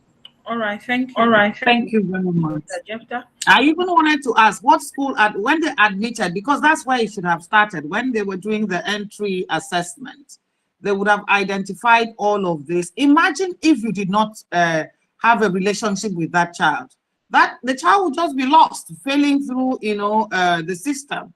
So I appreciate you for doing that. But, as a school, we should have identified the problems when they applied and then started the intervention. If we decide to admit the child, then the intervention should have started from there. You're right, ma. You're right, ma. Thank you very much, ma'am. Mr. Joseph Umera, please go ahead. Mr. Joseph? Yes, ma'am. Good evening, everyone. Good evening, Mr. Joseph. Good evening, DJM. I'd like to especially thank DJM for exposing us to some insights.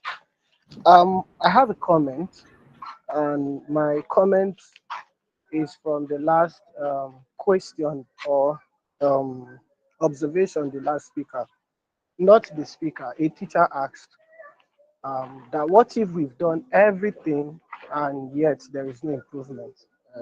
I wanted to make a comment about that. And since there was no time, I had to hold until now. All right, so this is what I think about that. As a matter of principle, I personally believe that no child is born empty.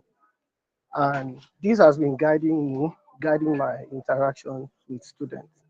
So there is always something I will find in a child that will become a springboard for me to connect with the child.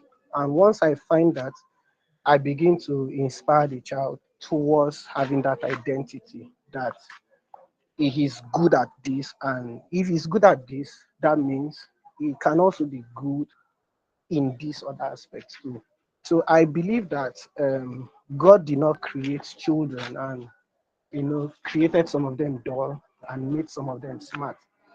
Even though, yes, like Mrs. Olaimi said, there could be one or two genetic problems here and there. But I also believe that genetic problems can be corrected with good relationship and good efforts. We can always help the child. So because of this, I want to say that no effort is wasted.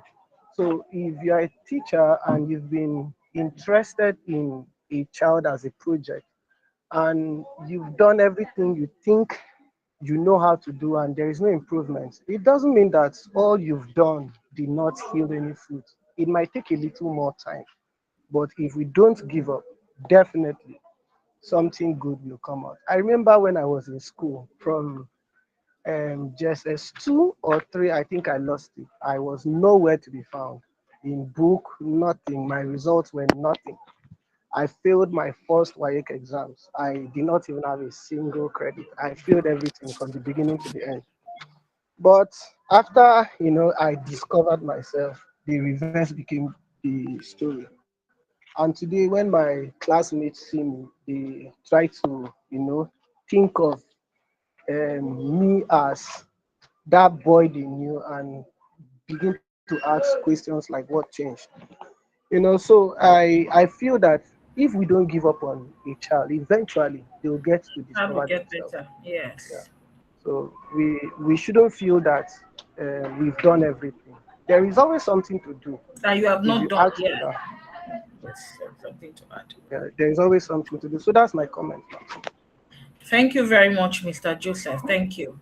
Okay, so thank you so much. The key takeaway there is that when we have done so much for a child, even if we have not seen the result, we shouldn't think that the effort we have made, is a waste, and we should not give up on the child. Eventually, the child will come around. It happens, and thank you for sharing your story. I'm sure that we have learned one or two things from there.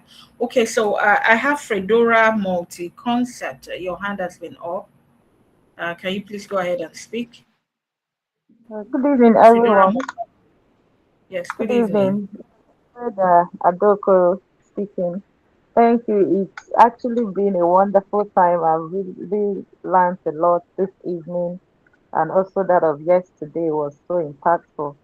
Please, there is something that I need to be clarified on, or I need to get your opinion regarding that.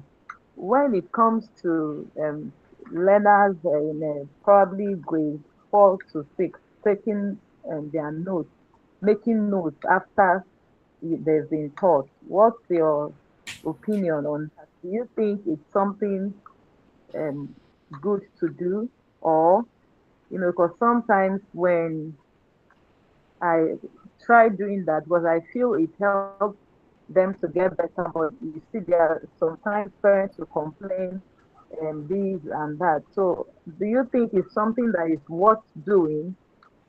I just want to hear Okay. your opinion I'm not regarding. sure I got your question clearly. You said grade 4. What did you say they do with the notes? I didn't get that part clearly. It was not Like clear. when you're done teaching, you give an outline and ask the learners to make up their own notes Okay, you asked them before you. to form notes Yes, yes. for grade 4. No, that's too early. It's too early. I don't think.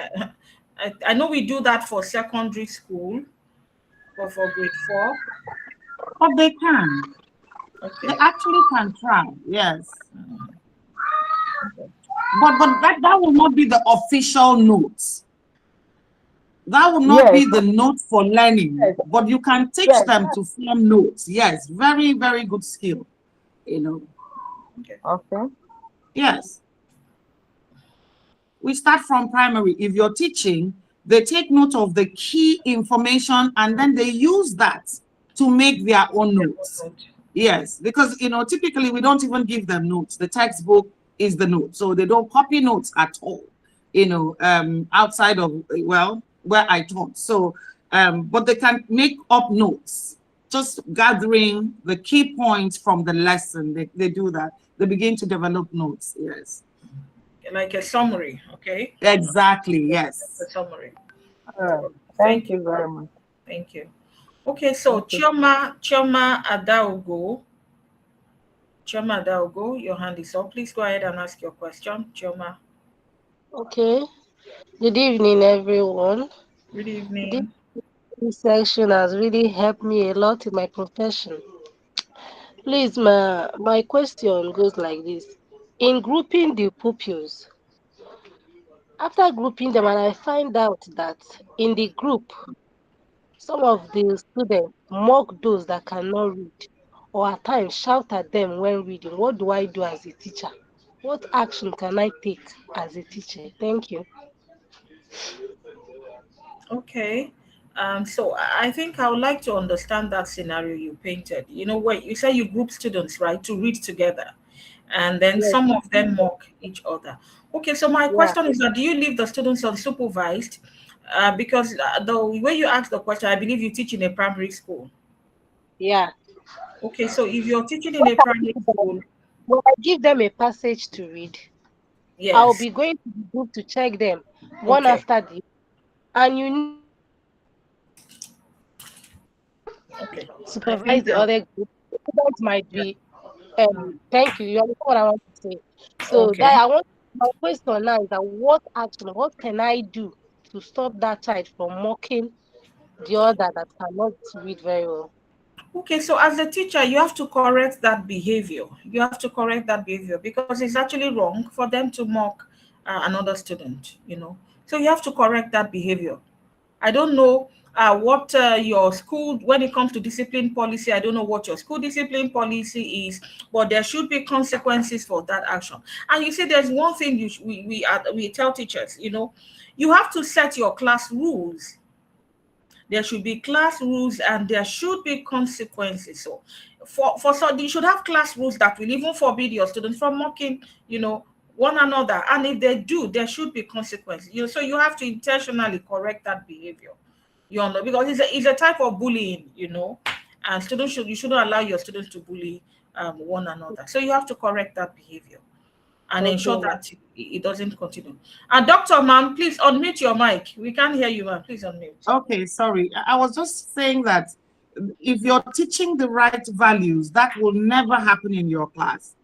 if you have started the class, teaching them the things that are acceptable and why, they should do one thing and not do the other thing. You won't have that. If you start your class, for example, in my class, respect is paramount. Respect is the first thing you will see. My class values, you will see respect. You will see kindness. You understand? So if I'm teaching them respect and kindness, and I treat them that way, it's very, even the children that are emotionally disturbed were not, disrespectful, and they were not abusive. So focus on teaching them those things. It will automatically delete the negative things. It's very, very wrong. Okay, thank you so much. Thank you. Okay, I'm going to take just 2 questions more and then we close. I have, so I'll take questions from Ifanyi Alexander and Awele Rechi. Others, you can send in your questions to your coordinators and then, they will attend to them. It's after past 8 already. Okay, so Ifanyi Alexander, please go ahead with your question. Okay. Thank you very much, ma'am. I don't know if I can be heard. Yes, we can hear you. Okay, thank you very much, ma'am. When Doc was speaking, there are things that she said. What can the teacher use? Like if a student is always sleeping in class, whether the teacher is really engaging the class always, and the student is always sleeping. So can what can we use to re-engage the students so that the student um will stop that attitude? Okay, thank you very much. From what you're saying, you're sounding like it's a particular child that sleeps in your class. Yes, So yes, okay. yes, ma'am. Yes, ma'am. If Yes, it's ma'am. a particular child, then there's a challenge. There must be a reason why that child sleeps in your class. It's either the child sleeps late, or something is happening at home, and that's why that child is sleeping in your class. And so it's something that your school leadership will have to look into. Probably talk to the child, get to know why the child sleeps in class, and if need be, probably conference with the parent, so that you can collaborate with them and find a solution to it. If it's more than one child in your class, then you as a teacher, you have to look into your teaching strategy, your methodology. Maybe there's something wrong with your pedagogy or your teaching methodology that makes all the students in your class to sleep. So like you're singing them. In some teachers, when they are teaching, like they are singing a lullaby. All the children, they just sleep. But if it's just one child that sleeps in your class often, there's a problem somewhere. There's a problem. So in such situation, we need to, the school leadership, we have to speak with the child and know exactly what the problem is, and Yes. if possible, conference with the parent, and find a lasting solution to it. Exactly. And you can even just ask a simple question. Why are you always sleeping? Yes. The child might just open up and tell you what the problem is. Because some of them, it's possible the child is not sleeping at night, or there's something the child is eating in the morning. The child might be eating pap every morning. That thing sends a lot of people to sleep, so you will just be shocked at what is causing that. But again, as a teacher, the way you start a class, if you walk into a class, your students should sit up. If you see that there is a mood, you make them stand. A simple class stand. Everybody gets up, sit, stand, sit. I play all kinds of tricks, move around, turn around. I just make them body movement, because some of them sit for so long. So I always give breaks. I always give students opportunity to get up. There's no, a child should not sit up for 2 hours, 3 hours, listening to very boring instructions, sometimes. So I make them get up, I make them do stuff. I make them move around for a little bit, it gets everybody awake. And then I ask questions, and then you see activity. There's an aura that you take into the class that will wake, students up. So please develop that. Make sure once you work in, if you're not the sitting class teacher, once you work in, do something that will get them to stand and sit and stand. Sometimes I'll just say, everybody stand, answer my question, and then you sit down. Question number 1, and then, that wakes them up. And then the way you power your instruction, your teacher tone, very important in the class. You know, like Ms. Olaimi says, oh, we are using tenor to teach, you know, children will just sleep, you know, wake up, sleep, you know, and all that. No, there's a teacher tone that wakes children up, you know, and then your movement too, you know, I try to be sleeping when you see me, I'm in the front, I'm at the back, to the right, to the left, you know, I'm calling everybody. How you go sleep? You cannot sleep in my class. Even with sleeping medication, you won't sleep because I have back-to-back activities till I close, you know, so please try that. You will see results. But if it's a particular child, something is wrong, ask questions. Thank you very much, Doctor. Thank you so much. All right, so Awele Rechi, that's the last question we are taking tonight. Awele Rechi, please go ahead and ask your question.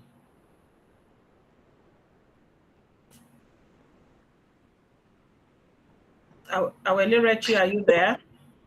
Yes, yeah, I'm here. Good evening, everyone. Thank you so much, Dr. Maria and Mrs. Olani, for this wonderful session. It's been enriching and insightful. Thank you so much. Please, my question is this: how do you get the parents to be fully involved in their child's academic and all learning activities? I have this child that I feel that she's not properly loved. There is an encounter we had with the parents, and the words the parents were using on this child was too heavy for parents to use on the child. So the school caution, tried to counsel the parent, but she wouldn't even heed to the counsel. And then this happened to school, things were disoriented.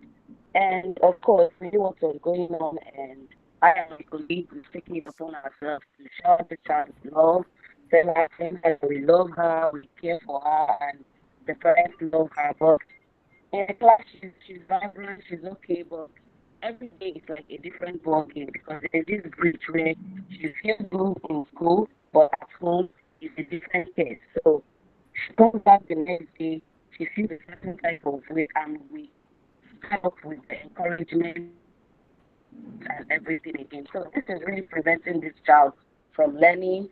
On the days of open day, the parent doesn't show up. They try to invite the parents to the school, they don't answer. So I don't know what else to do. I don't know if there are other ways that we can reach the parent's mind or the parent's heart. I don't know. I really need help with this because it's really giving me serious concern. It's affecting this child's learning and everything about the child as well. Thank you. Okay. Ms. Olani, are you answering? I'm waiting for you. All right, so because I understand. yes. It's sad. This situation is a bit dicey, and that's because number one, you as a teacher, there's always a limit to what you can do, right? There's a Yeah. limit to what you can do. It's good that you try to show the child love in school, you try to ensure to tell the child that the child is loved and all of that. And, if you've made some effort with the parent, the truth is that as a teacher, I'm sure that we all know that within the school, each school has their own policy. There's even a level you can go to with a parent. So in this Exactly. kind of situation, I say that some of these things are usually meant to be handled by the school leadership, right? And they need to invite the parent to a conference, discuss the observation. You as a teacher, you can't actually take some of these things to the parents directly. So the school leadership will have to invite the parent to a conference and explain how these things actually affect the child. I have seen situations whereby even after conferencing and all of that, the parents are set in their ways, and then they still continue doing that. So we just hope that if your school leadership is able to conference with the parents, make them see reason, there would be a change. But it's a 50-50 chance most of the time. I would, but the important thing is that you as a teacher, you have to be committed, to helping that child in school, showing the child love, showing the child care. And you see that such children, most times, they will sit school as a means of escape. So the child knows that, okay, whatever happens at home, the child can just block it, in his or her mind, and know that when she comes to school, she has an enabling environment, to thrive in. So it's just for you as a teacher to keep supporting that child, so that that child can thrive, irrespective of whatever the challenge the child is going through at home. Your love would help that child a lot. It will help a lot. And then another thing that you can do, some schools, when we see this type of situation, we bring an expert. It's just that the way you've said it now, they don't even come for parents meeting. Because if they were very present, we usually will go and bring experts who will talk to parents. And so we invite the parents. So it will be like a seminar. But all the things we have noticed will be mentioned during that seminar. They will talk heart to heart. Those that have experience in that kind of training, they will talk to the parents. So if you report to the school, because the parents even need counseling themselves. They have problems. Yes. So if you talk to the school and the school brings them in, maybe they can even connect them with an expert who will tell them the downside of everything that they're doing. I heard of a child like that in this city who ran away from the house. The child actually took off, and the parents were searching everywhere, landed in somebody else's house, and told them that, in fact, I don't know, the girl is in secondary school, went to an agency and applied as a housekeeper, a house help. As a house help, the parents, the day they went to the police, the girl stood there and told the police that nothing will make him follow the father back home, the father and the mother. So if they know that, these children, if you just behave anyhow, unless they don't even care, that the child can run away. And the long-term effect of these things very, very bad. So the parents need to be called in and spoken to, please. Thank you very much. Thank you very much, ma'am. Thank you. Okay, there's a question in the in the inbox. I will just read it out.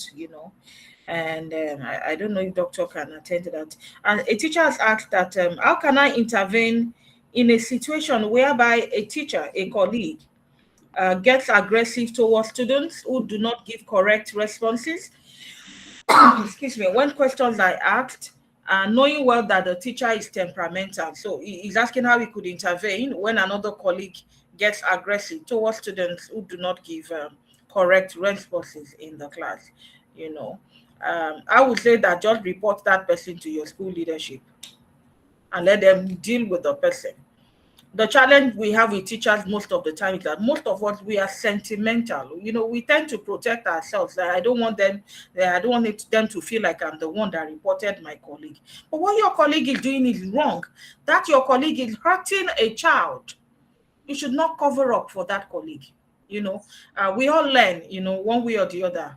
I do tell people that it's always cheaper to learn from other people's experience. When you take advice from people, it helps you.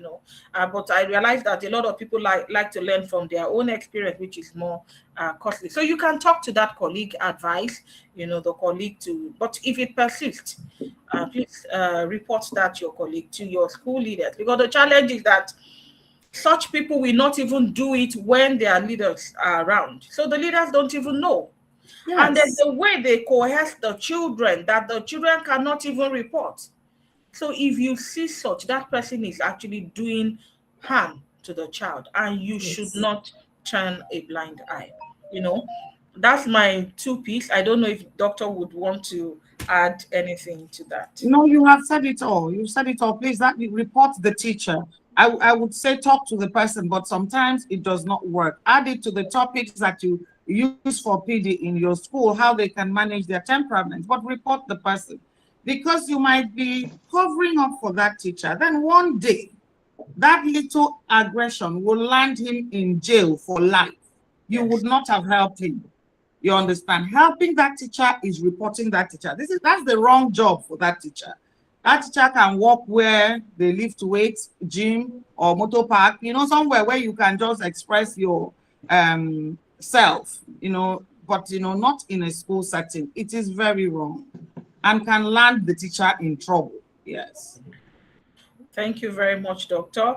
And I think that what Doctor had just said is that you even be helping the teacher by reporting the teacher, but the teacher can actually do something and then, get into a bigger problem, and that reminds me of the concept of being kind versus being nice. Most of the time, what we do, we are nice. We just want everybody to like us. But, by reporting that teacher, you're actually going to be kind to him or her. Yes. Because what it will mean is that whatever consequence that person will learn from that process and desist, rather end up in a bigger, problem, Yeah. So thank you very much. So thank you everybody for joining our PD. Thank you so much. And thank you for your patience, your perseverance. Yesterday we were unable to finish the PD as planned, but the love you have for this organization, the love you have for EDU-TRIBE, we do not take it for granted. You're here again today. And of course, I know there will have so many sessions, as the year progresses. Thank you, thank you, thank you very much. Thank you very much. Thank you all. Have a good night. And then if you have more questions, put on the page and we will answer. Thank you so much. God bless you. Have a beautiful weekend. Thank and you. be the best. Thank you. Thank you so much. Hey, Jesus. Okay, I will post my slides, please, so that you see the names of the authors there. Somebody asked who is the author of the books I mentioned is on my slide. So once you get my slide, you'll see the authors there. So you can get the e-copy of the books. Thank you, everybody. Let's apply everything we have learned. God bless you. Thank you so much. Good night.